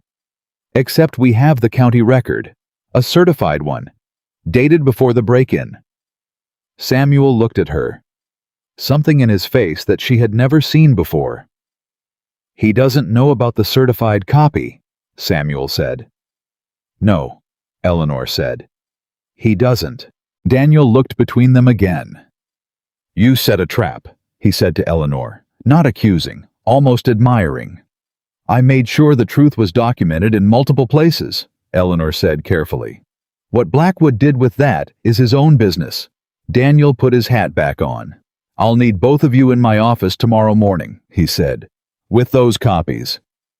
After he left, the room was still for a moment. Thomas, who had been admirably quiet through this entire conversation, said, "Did we win?" Eleanor looked at him. "We have the evidence we need," she said. "What happens next is up to the law." "But we're not going to lose the ranch," Caleb said. He was looking at his father. His voice was carefully controlled in the way it got when something mattered very much to him. Samuel looked at his son. "No," he said. "We're not." Caleb exhaled. It was a small sound, but it was the sound of a child who had been holding a very long breath, and Eleanor heard it and felt something in her chest that had nothing to do with land records or contested filings or Richard Blackwood. It had to do with this. This room. These people. This particular configuration of lives that had not existed 6 months ago, and now felt when she was in the middle of it like something she would fight for with everything she had. After the children went to bed, Eleanor and Samuel sat at the table again, the way they had sat so many times. But this time, it was different. This time, Eleanor looked at him and said, "When this is resolved." He looked at her. "Yes," she said. "When it's resolved, I want to talk about what comes next." Samuel was very still. "For all of us," she said. He looked at her with that open expression she had learned to recognize, the one that lived underneath the controlled stillness, the one that was the most honest thing about his face. "I'll hold you to that," he said. "I'm counting on it," she said. Outside, the Wyoming wind was moving again. The lamp between them was steady and warm, and somewhere in the quiet of the house, 4 children were sleeping under the same roof for the first time, and neither Eleanor nor Samuel said anything about that, but they both heard it. They both knew exactly what it meant. And in the morning, they were going to walk into Daniel Holt's office with the documents that would begin to end this together side by side, the way that everything in the past months had been moving them toward, without either of them fully naming it until now. Together. That word had a weight to it that Eleanor had almost forgotten. She was remembering it now. They were in Daniel Holt's office by 8 the next morning. Eleanor had the certified copy from Cheyenne in a leather folder. She had stayed up until midnight, organizing every document in order, every date visible, every signature accessible without having to shuffle through pages. Samuel had his original box. Daniel had the incident report from the break-in, and a face that said he had not slept well, and was running on coffee, and the specific energy of a man who had decided something was going to get done today. The deputy, a young man named Garrett, who Eleanor had treated twice for a bad shoulder, sat in the corner taking notes. Daniel spread everything on his desk and went through it methodically. Eleanor walked him through the sequence. The original filing clean and complete, the certified copy requested from Cheyenne 12 days before the break-in. The missing page from the county file, the boundary coordinates which existed in full in both Samuel's copy and Eleanor's certified response. "So whatever was taken from the county file," Daniel said, "you have it here." "In 2 independent copies," Eleanor said, one of which was certified and transmitted by the territorial office before any interference occurred. Daniel sat back. "That means any claim that the coordinates were never properly recorded fails," Eleanor said. "Completely." Samuel was quiet beside her. He had been quiet since they arrived, which she understood. This was his land. His son's future. The thing his hands had built. Sitting in a room while someone else fought for it required a specific kind of patience that she suspected did not come naturally to a man who had spent 7 years solving problems with those hands. She put her hand briefly on the table near his, not touching, just near. He looked at it, then at her. She held his gaze for 1 second and then turned back to Daniel. "The break-in gives you something," she said to Daniel. "Someone entered a government records office and removed official documents. That's federal, not just territorial." Daniel nodded slowly. "It is." "Which means this doesn't stay at your level," Eleanor said. "This goes up." "I've already written to the federal marshal's office in Cheyenne," Daniel said. "Sent it last night." Something shifted in Samuel's posture beside her. "How long for a response?" Samuel said. "Week, maybe less," Daniel said. "Depends on what they have on Blackwood already." He looked at Eleanor. "And given what you found in those other filings, there may be more than we know." "There's one more thing," Eleanor said. She placed the supply receipt on the desk, the one Nora had found. Frank Alderman, she said. Samuel's second witness. He passed through Willow Creek in the summer of '79, bought provisions at the general store, listed his destination as Rock Springs. She looked at Daniel. I wrote to Rock Springs 4 days ago. I haven't had a response yet, but if he's there... A living witness whose testimony confirms the original signing, Daniel said. Yes. Daniel picked up the receipt and looked at it. Your daughter found this, he said. She was organizing records, Eleanor said simply. Daniel set the receipt down and looked between Eleanor and Samuel. Between the two of you, he said, you've done more legwork on this in 2 weeks than most people could manage in 6 months. It's our land, Samuel said quietly. Our land. Neither of them acknowledged it in the moment. But Eleanor heard it, and she knew Samuel heard it, and the word sat between them on Daniel's desk, with the same weight as everything else spread across it. They left the sheriff's office at 10 and stood in the street for a moment. What do we do now? Samuel said. We wait for the marshal's response, Eleanor said. We wait for Rock Springs, and we go about our lives. He looked at her. Go about our lives, he repeated. Yes, she said, because Blackwood is watching, and if we look afraid, he thinks there's still something to press on. She looked at Samuel steadily. We act like people who have already won, because we have. He studied her for a long moment. You're remarkable, you know that, he said. Not the way men sometimes said it as flattery as something deployed. He said it the way he said most things, simply and straight, like a man reporting a fact he'd arrived at through observation. I'm practical, she said. Those aren't mutually exclusive, he said. She turned away before the smile got too visible. Come to dinner Saturday, she said over her shoulder. Every Saturday, Eleanor, he said. You know that. She did know that.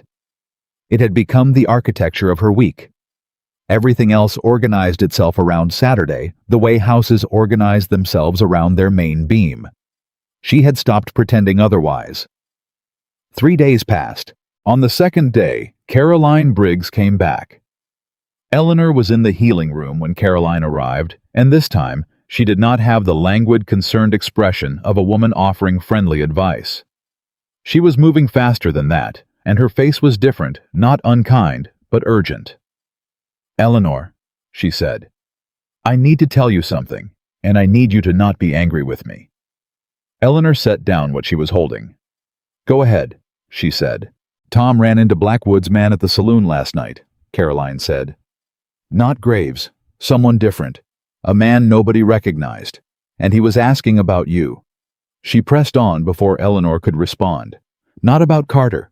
About you, about your healing room, about your children, about... She stopped.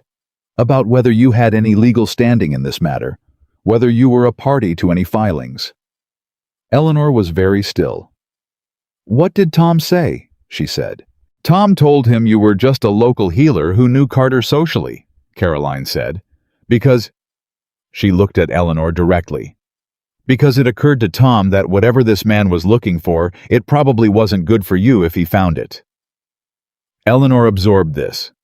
Tom Briggs, who had been the source of half the gossip about Samuel coming to town, who had tried to get 4 words out of Samuel on his first day, and gotten exactly that Tom Briggs had covered for her. People Eleanor thought were occasionally surprising. Thank you, Caroline, she said, and thank Tom. Eleanor. Carolyn's voice had changed again. The urgency shifted into something that might have been genuine. Be careful. I don't know what you've gotten into, but this Blackwood Tom says the man at the saloon had the look of someone who does things for money that you don't want done. That kind of look. I understand, Eleanor said. Do you? Caroline said.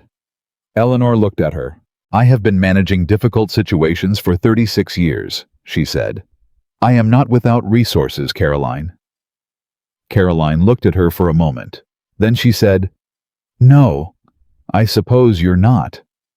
A pause. You've changed. Have I? Caroline searched for the word. "Lit up," she said finally. "You look lit up, like something got turned back on." Eleanor didn't say anything. "He's a good man," Caroline said, not conceding, recognizing. "Yes," Eleanor said. "He is." Caroline put on her hat. "Don't let Blackwood take that from you," she said, and left. Eleanor stood alone for a moment, lit up. She hadn't had a word for what Samuel had done to her, to the parts of her she'd kept dark for 5 years, running on the minimum amount of herself required to keep everything going. She hadn't been able to name it. Lit up. That would do. She sent a message to Samuel that afternoon. 3 sentences. "Blackwood has a new man in town, asking about my legal standing. Tom Briggs covered for me. Be careful on the road down."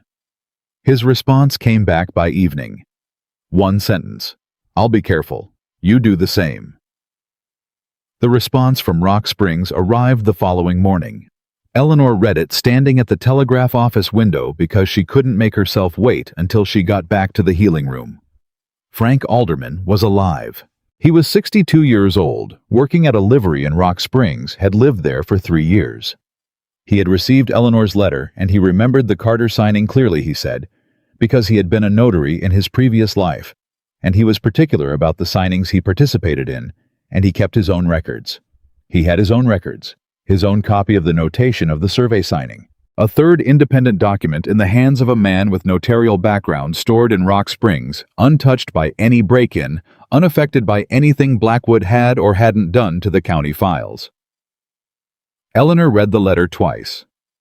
Then she sat down on the bench outside the telegraph office, which was not a dignified thing to do, and breathed for a moment. They had him. Not just defended, not just intact. They had him. 3 copies of the boundary coordinates, a living notary witness, with his own records, a certified response from the territorial office, predating the break-in, and a federal matter filed with the marshal's office in Cheyenne.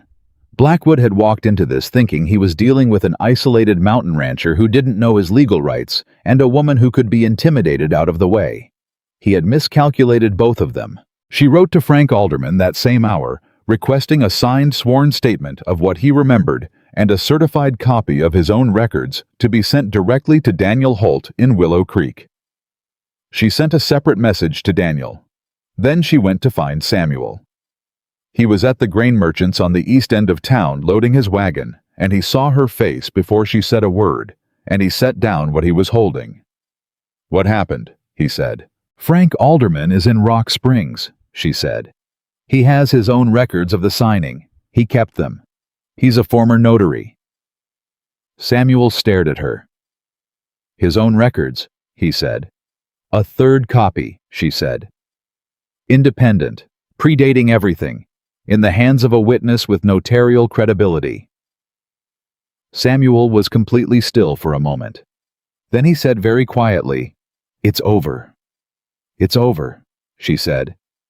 He looked at her. Neither of them moved. Then Samuel Carter, the biggest man in Willow Creek, who had spent 7 years being self-sufficient and controlled and never leaning on anything.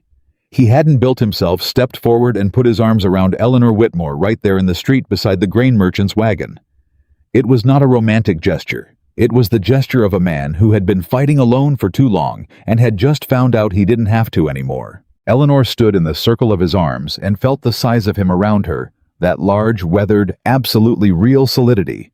And she thought about 5 years of carrying everything alone, and she held on. She held on.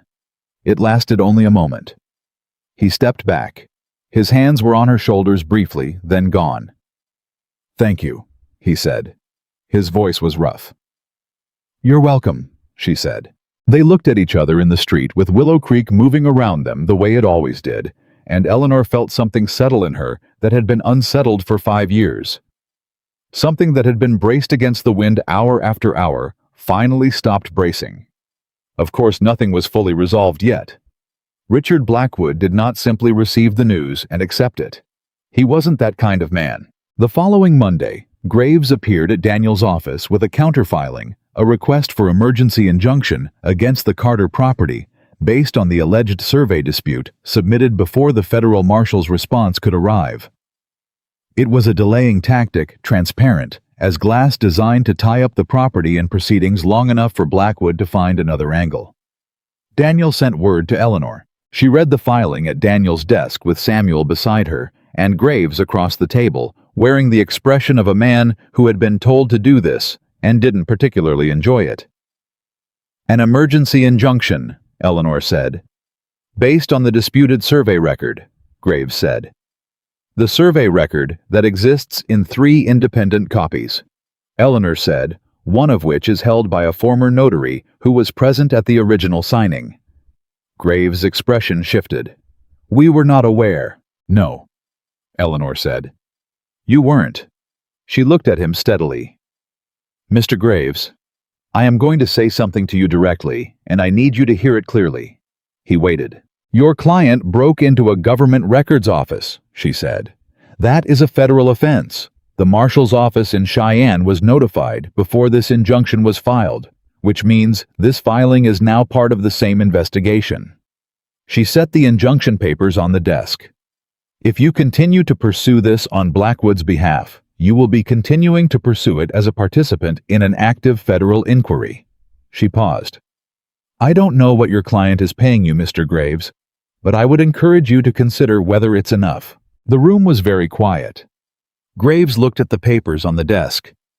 He looked at Daniel, who had the expression of a man who found this particular scene quite interesting.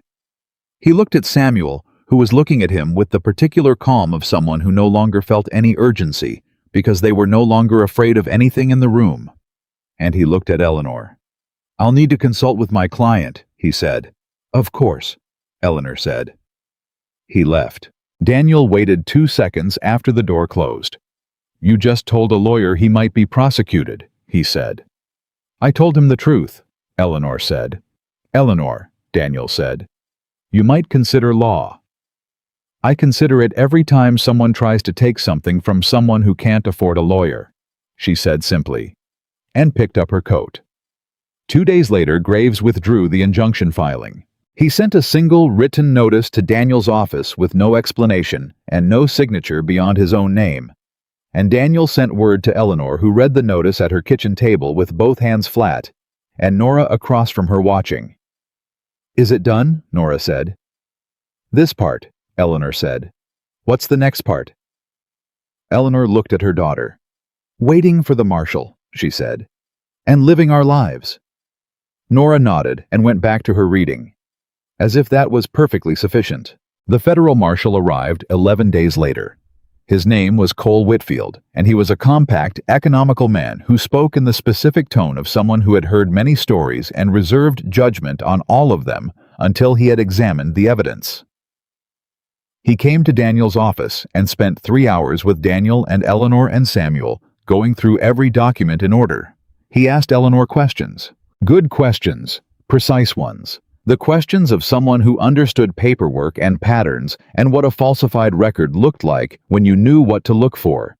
She answered all of them. At the end of 3 hours, Whitfield sat back and looked at Eleanor with an expression she couldn't quite categorize. Mrs. Whitmore, he said, how did you know to request the certified copy before the break-in? Because the pattern in the other filings told me what he was going to try, she said. He needed the county record gone.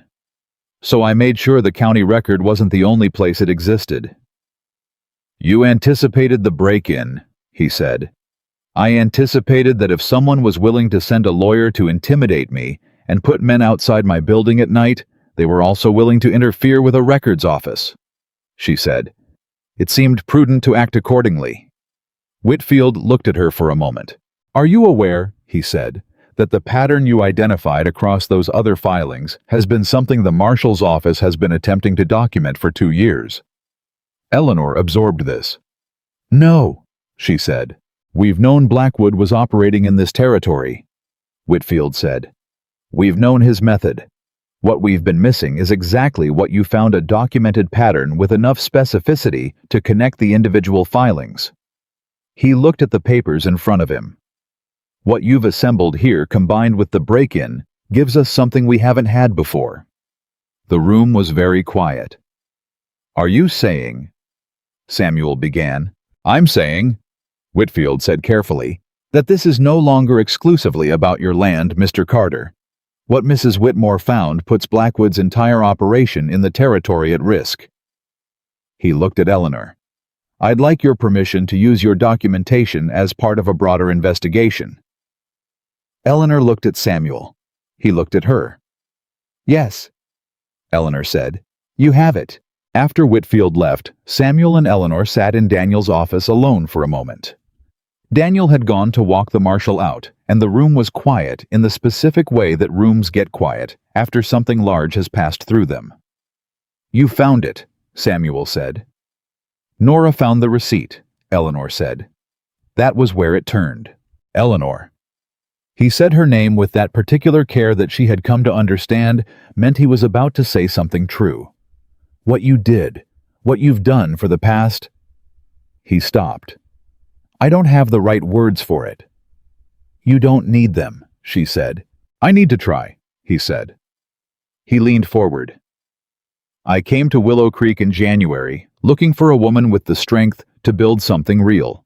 And what I found was—" He stopped again. Started again. "What I found was someone who didn't need me to build anything, who had already built it, who had been building it through 5 years of the hardest kind of work alone and never stopped." Eleanor pressed her hands flat on her knees. "And I thought—" He held her gaze. "I thought if a woman like that would let me stand beside her, not in front, not behind, beside, then I would be the luckiest man in Wyoming." She breathed. "Samuel," she said. "I'm not finished," he said quietly. She stopped. "I know I asked you to consider a proposal," he said, "a practical arrangement, a home for your children and a family for mine, and I want you to know—" He met her eyes directly. "That's not what I'm asking anymore. That's not what this is." "What is it?" she said. "I love you," he said. 3 words, simple as boards, straight as a fence line. No decoration, no performance. Just Samuel Carter saying the most direct thing he knew how to say in the most direct way he knew how to say it. Eleanor felt the door inside her, the one she had kept locked for 5 years, the one that had started moving on its hinges back in January, the one that had been opening degree by degree through every Saturday dinner and every documented filing and every moment in between. She felt that door open the rest of the way. All at once. "I know," she said. He looked at her. "I've known for a while," she said. Her voice was very steady. "And I've been—" She breathed. "I have been so afraid of wanting something and losing it, of trusting someone with the most important parts of my life and having that go wrong." She held his gaze. "And I am still afraid. I want to be honest with you about that." "I know," he said. "So am I." "But," she said.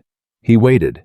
"But I am more afraid," she said quietly, "of what it looks like if I let that fear be the reason I don't take this."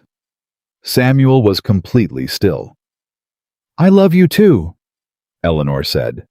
"I have for a while. I just needed everything else to be settled before I said it out loud, because once I say it out loud—" She stopped. "It's real," he said. "It's real," she said. "And real things can be lost." "Yes," he said. "They can." He held her gaze. "But they can also be kept." She looked at him for a long moment. "Yes," she said. "They can." He reached across the table, and she put her hand in his, and they sat like that in the quiet of Daniel Holt's office, with everything they'd built and fought for spread across the desk between them, and neither of them said anything, because there wasn't anything left that needed saying right now. It had been said. Daniel came back in, looked at the two of them, looked at their hands, and turned immediately to reorganizing something on the shelf behind him with tremendous concentration. "Don't let me interrupt," he said to the shelf. Samuel looked at Eleanor. Eleanor looked at Samuel. She laughed. It was the unguarded kind, the one that arrived before any decisions got made about it, and it filled Daniel Holt's small office and went all the way up to the ceiling, and Samuel heard it, and something in his face did what it always did when she laughed, which was become briefly and completely the face of a man who had just received something he'd been waiting for without knowing how to ask for it. Outside Willow Creek continued its ordinary life. Inside, something extraordinary was settling into place. But the hardest part wasn't over yet. Because 3 days after that, Martha Henley's youngest came running to the healing room with a message that turned everything cold again. "Mrs. Whitmore," the boy gasped. "Mr. Holt says come now, says to bring Mr. Carter if you can find him." Eleanor was already putting on her coat. "Where is Mr. Carter?" she said. "That's the thing," the boy said. "Sheriff says someone jumped him on the road coming down from the mountain this morning." He caught his breath. "They got him pretty bad, ma'am. He's at Doc Riley's." Eleanor went still for exactly 1 second. 1 second. Then she was out the door. She didn't run. Running in the street would tell everyone something was wrong, and she didn't need that right now. But she moved at the fastest walk she had, and her mind was doing 3 things, simultaneously, cataloging what she knew about road ambushes and the injuries they typically produced. Calculating what Blackwood had just done, and what it meant legally, and dealing with the thing underneath all of that, which was not medical and not legal, and was simply terror at the thought of Samuel Carter hurt on a mountain road. Doc Riley's was 2 streets over. Samuel was conscious. That was the first thing she saw, and the first thing her body registered, a loosening she hadn't known she was holding. He was sitting upright on the examination table with his coat off and a cut above his eyebrow that had bled considerably, but was no longer bleeding and bruising along his jaw, and the careful, controlled stillness of a man who was in pain and managing it. He looked at her when she came in. "I'm all right," he said immediately. "I'll determine that," she said, moving to look at the cut. "Eleanor, be quiet," she said not unkindly. She examined the cut with steady hands. It needed closing. The bruising on his jaw was deep, but the bone was intact. She could tell from the way he responded to careful pressure. "How many?" she said. "2 men," he said. "Rode below the first switchback." "Did you know them?" "No." "Blackwoods," Daniel said from the doorway. Eleanor looked up. "Can you prove it?" she said. "One of them is in my jail," Daniel said. "He's talking. He's talking because I told him what he was carrying as federal exposure, and he decided he preferred a deal." He paused. "He was paid by a man matching Graves's description." Eleanor turned back to Samuel. "Does it change anything for you?" she said. Quiet. Direct. He looked at her. "No," he said. "Does it change anything for you?" She held his gaze. "No," she said. He reached up and took her hand where it was near his face, and held it for a moment, and she led him standing in Doc Riley's examination room, with Daniel Holt being very interested in the doorframe behind them. "He panicked," Eleanor said. "Blackwood. He panicked because it's unraveling, and he has nothing left to try, except the kind of things you can't walk back from." She looked at Daniel. "This gives Whitfield everything he needs." "I've already sent word," Daniel said. "Good," Eleanor said. She turned back to Samuel. "I need to close that cut," she said. "I know," he said. "It's going to hurt." "I know that too."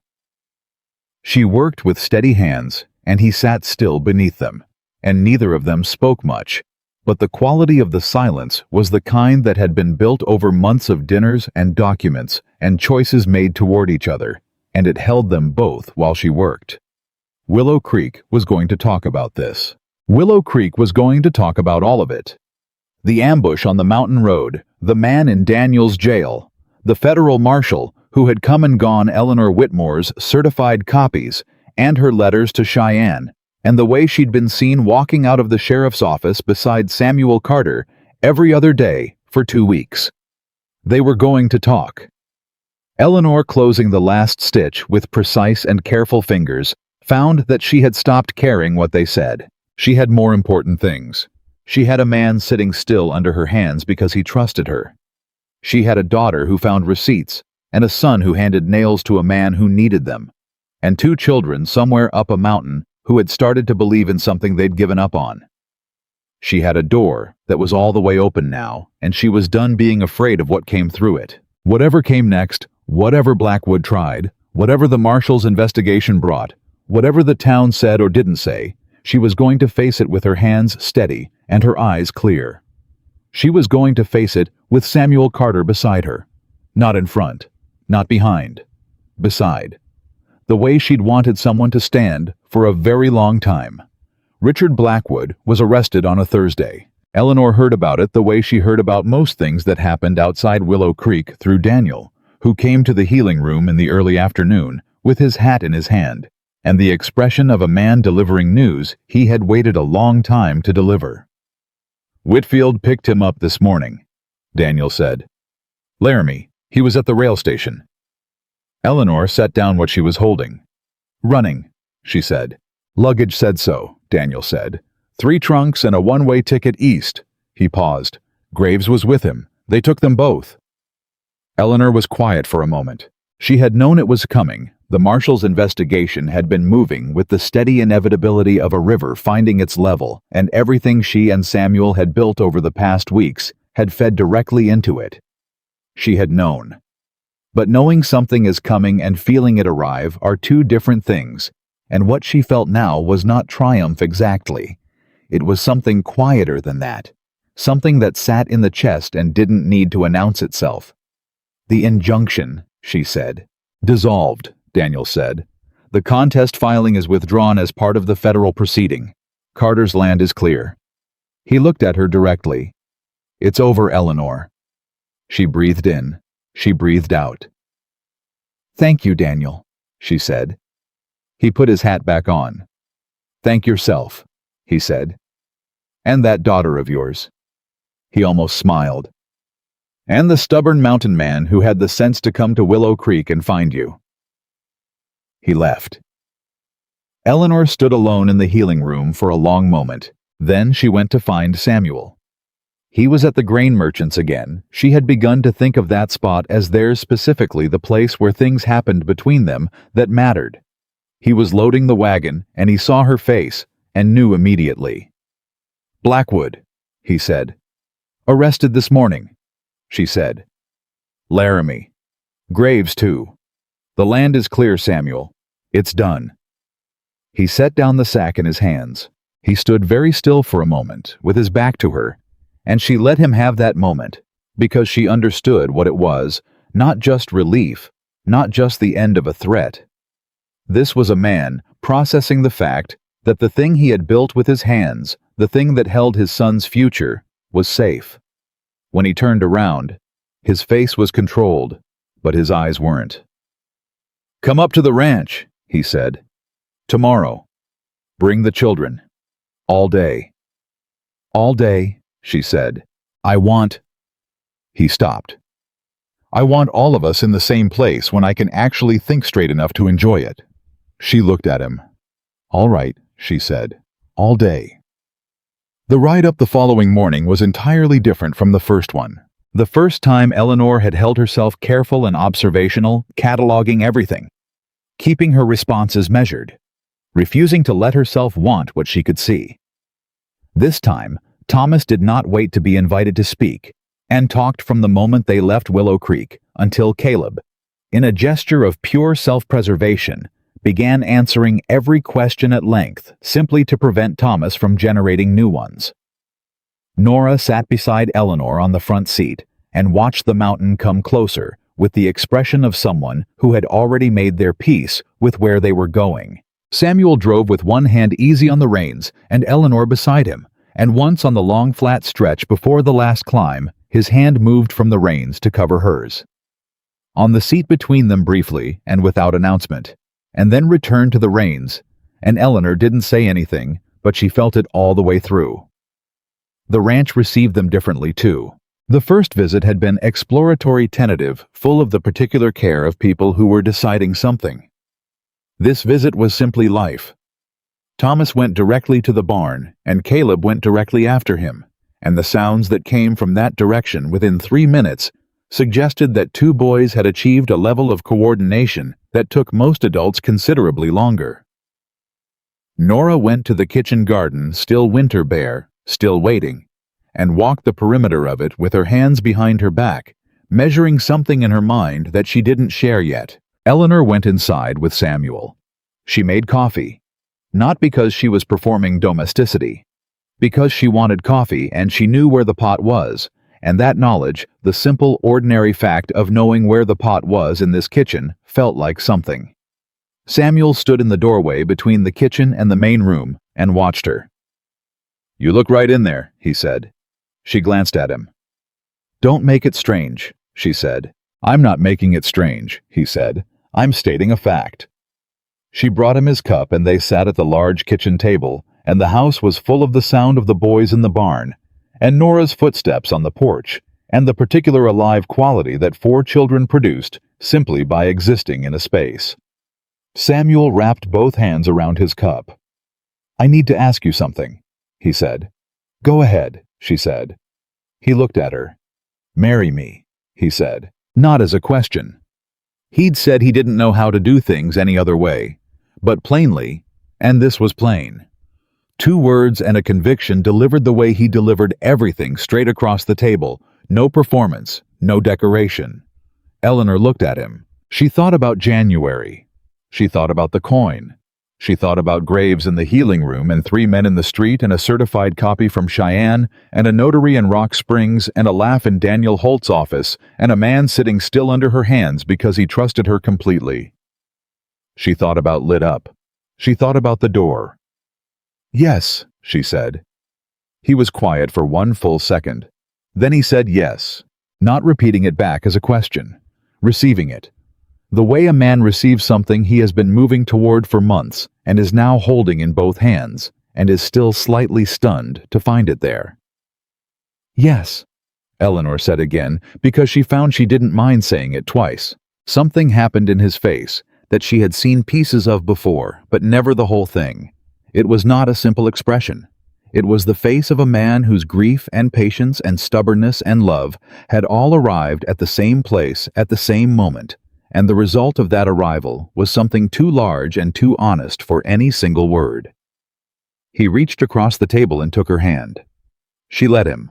They sat like that in the kitchen, while the ranch breathed around them, and Eleanor felt the last piece of something that had been suspended for 5 years settle quietly into place. Then Thomas's voice came from the barn at a volume that suggested something had either gone very right or very wrong. "Caleb, Caleb, she likes me. The brown one likes me." And Caleb's voice measured even at distance. "Her name is Bess, and she likes everyone who brings her oats. She likes me specifically." Eleanor and Samuel looked at each other. "That's my son," Samuel said. "That's mine," Eleanor said. They were both smiling. It was not a small thing. The telling of the children was its own event. They gathered everyone at the kitchen table that afternoon, 4 children of varying size and composure, Samuel at one end, Eleanor at the other. The autumn light coming through the window, in that particular way it had at this elevation. And Samuel said what needed saying, in the same plain way. He said everything. "I've asked Mrs. Whitmore to marry me," he said. "She said yes. I want you all to know that this means this house becomes home for everyone at this table. Not a favor, not a temporary arrangement. Home." He looked at each child in turn when he said it. Thomas said immediately, and with his whole heart, "Can I call you Pa?" Samuel looked at him for a moment. Something moved in his face. "If that's what you want," he said. "Yes." Thomas turned to Eleanor with the expression of a child confirming an extraordinary piece of news. He said yes.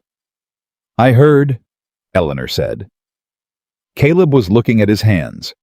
He was doing the thing he did when something mattered so much he had to handle it carefully, which Eleanor recognized because she did the same thing. "Caleb," Samuel said. Caleb looked up. "You're not losing anything," Samuel said quietly. "I need you to understand that." Caleb's jaw moved. "I know," he said. "Do you?" Samuel said. A pause. "She's not trying to be my mother," Caleb said. Not resentfully. Carefully. Working it out. "No," Samuel said. "She's not." Caleb looked at Eleanor. She met his gaze and waited because some things needed to arrive at their own speed. "She's something else," Caleb said finally. "Yes," Eleanor said. "I am." He looked at her for a moment longer. Then, something in his face, that long-braced, careful expression he had worn since the first day she met him, shifted. Not gone, changed. The brace became something else, something that had chosen to trust rather than been unable to avoid it. "Okay," he said. One word. Eleanor received it as if he'd handed her something precious, because he had. Nora had been silent through all of this. Everyone noticed. Thomas noticed and opened his mouth, and Eleanor caught his eye, and he closed it again, which was a small miracle. "Nora," Eleanor said. Nora looked at her mother. "You don't have to say anything," Eleanor said. "You're allowed to take time." Nora was quiet for another moment. Then she said, "I've been thinking about it since February."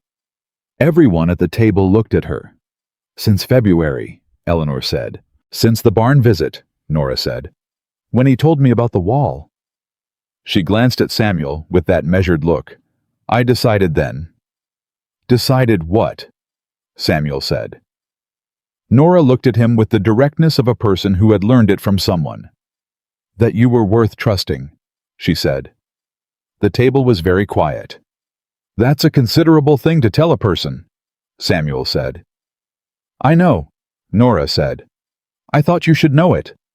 Samuel held her gaze with the seriousness it deserved. "Thank you, Nora," he said. "I won't waste it." "I know you won't," she said simply, and reached for her cup. Thomas looked around the table at all of them. "So we're a family now," he said. "We're a family now," Eleanor said. Thomas considered this for approximately 2 seconds. "Can I have more of that bread?" he said. The table laughed, all of them, at the same time. That unrepeatable sound of people who have just decided to belong to each other, discovering that they also find each other funny, which is one of the surest foundations there is. The wedding was in May. They married in Willow Creek in the small church on the hill on a Saturday, because Saturdays had become theirs, and it seemed right. Martha Henley cried before the ceremony started, and didn't stop until well after, which she maintained was because of the wind, and everyone was kind enough to accept this explanation. Daniel Holt stood at the back with his arms crossed and the expression of a man who considered himself responsible for none of this, and was very pleased about how it had turned out. Caroline Briggs sat in the third row, and when Eleanor passed her, she caught Eleanor's arm for just a moment. "Lit up," she said quietly. Eleanor smiled. She walked down the aisle without anyone to walk with her, because that was her choice, and she had made it clearly she had walked on her own for 5 years, and she was not going to perform the gesture of being handed over when what was happening was not that at all. What was happening was two people choosing each other with full knowledge of what that meant, and she walked to Samuel under her own power, which was the most honest way she knew to begin. He was waiting at the front with Caleb beside him, and Thomas standing next to Caleb with his collar straight for the first time in living memory. Nora stood to Eleanor's side, composed as always, but Eleanor caught the corner of her daughter's mouth moving when their eyes met, and that small, private, almost smile was worth more than anything else in the room.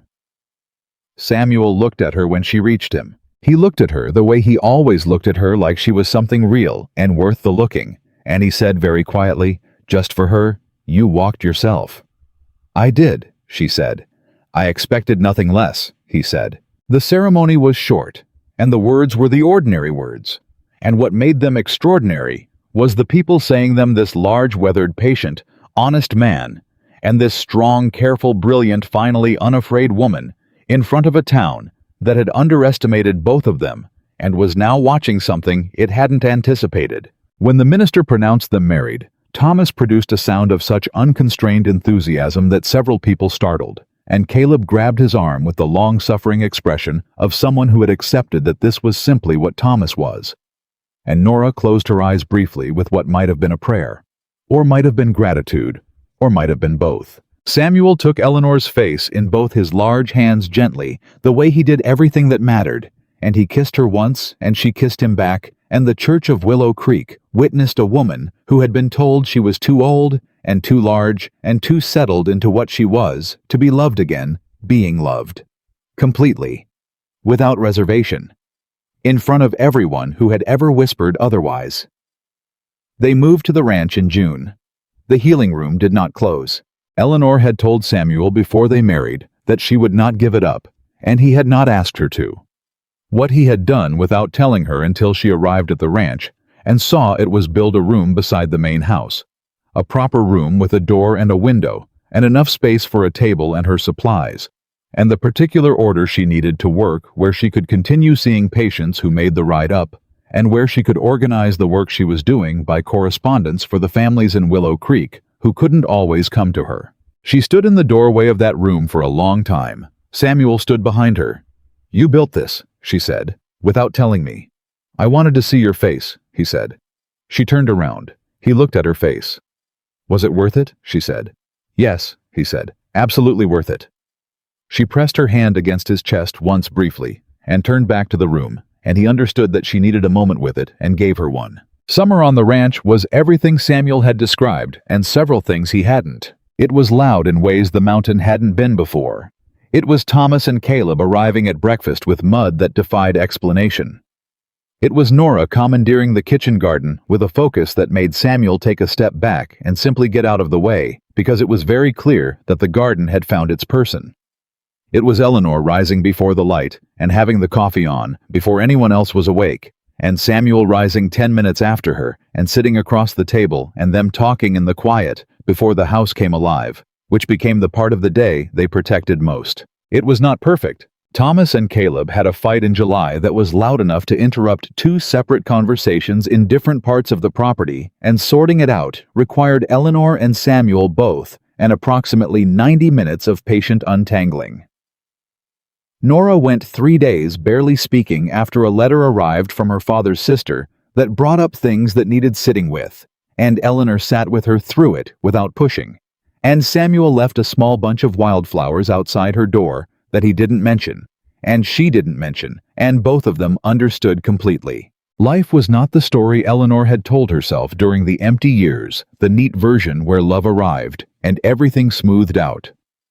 Life was 4 children and 2 adults and 1 dog that Caleb had acquired without announcement, and that Eleanor had accepted with only 1 raised eyebrow, and it was arguments and silences, and the particular daily work of choosing the same people over and over when choosing was hard. But it was also the evenings. The evenings were theirs in a way that Eleanor had not had evenings for 5 years. Samuel on the porch with the last of the light, and Eleanor beside him, and the children somewhere in the house or the yard, and the ranch stretching out below them toward the valley where Willow Creek's lights were beginning to show. And the 2 of them in the particular companionable quiet of people who had said everything that needed saying and were now simply together. It was enough. It was more than enough. One evening in late August, Caleb came to find Eleanor in her workroom. He stood in the doorway the way he always did, waiting to be noticed rather than announcing himself, which was his way and always would be. She looked up. "Caleb," she said, "come in." He came in and sat in the chair across from her work table. He had his father's way of filling a chair, settling into it like he intended to stay. No fidgeting, no performance. "I need to tell you something," he said. "Tell me," she said. He looked at his hands for a moment, then at her. When Pa first said he was going to Willow Creek, Caleb said, I thought he was going to come back with someone who was going to try to be my mother. And I decided I wasn't going to let that happen." Eleanor held very still. "I know," she said quietly. "I know you know," he said. "You saw it." He paused. "You saw it and you didn't push. You just—" He searched for the word. "You just waited."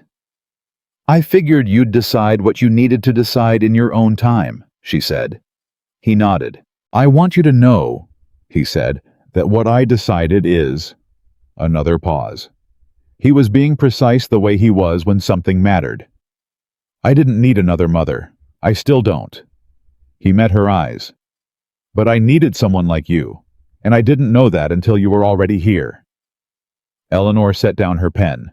She looked at this boy, this careful, strong, quietly remarkable boy, who had been carrying his father's grief alongside his own since he was 6 years old, and she felt something in her chest that she did not have a name for and did not need one. "Caleb," she said, "you have been one of the great privileges of my life." He blinked. He hadn't expected that. "I haven't done anything," he said. "You trusted me," she said. "That was everything." He looked at her for a moment. Then he nodded once, in the way he had, that was very much his father's, a complete acknowledgement delivered in a single motion, and stood up. "Pa's asking if you're coming out before the light goes," he said. "Tell him yes," she said. 2 minutes.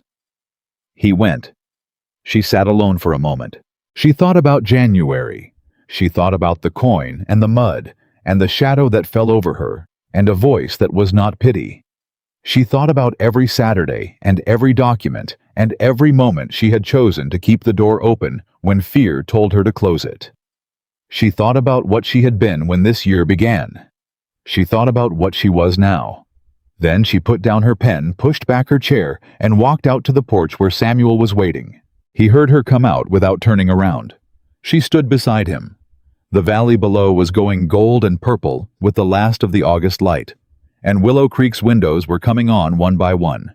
And somewhere in the house, Thomas was explaining something to Nora with great urgency, and Nora was responding with her particular brand of patient precision, and Caleb's voice came in underneath both of theirs with a single dry comment that produced a burst of laughter from all three of them. Samuel reached over without looking and took her hand.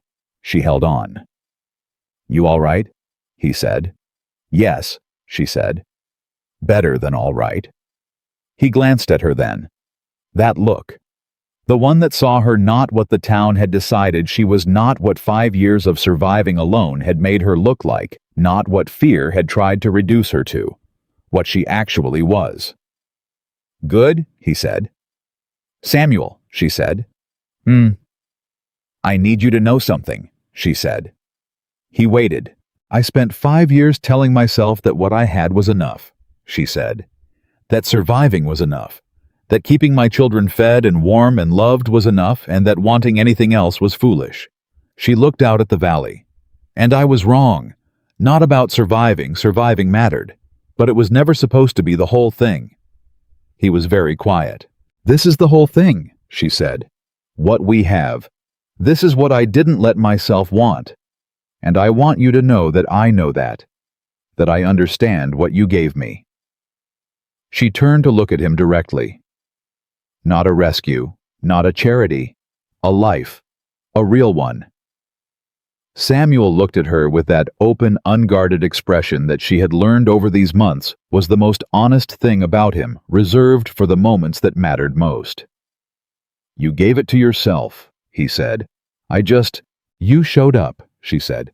"You showed up, and you stayed, and you fought for it beside me, and that is not a small thing, Samuel Carter."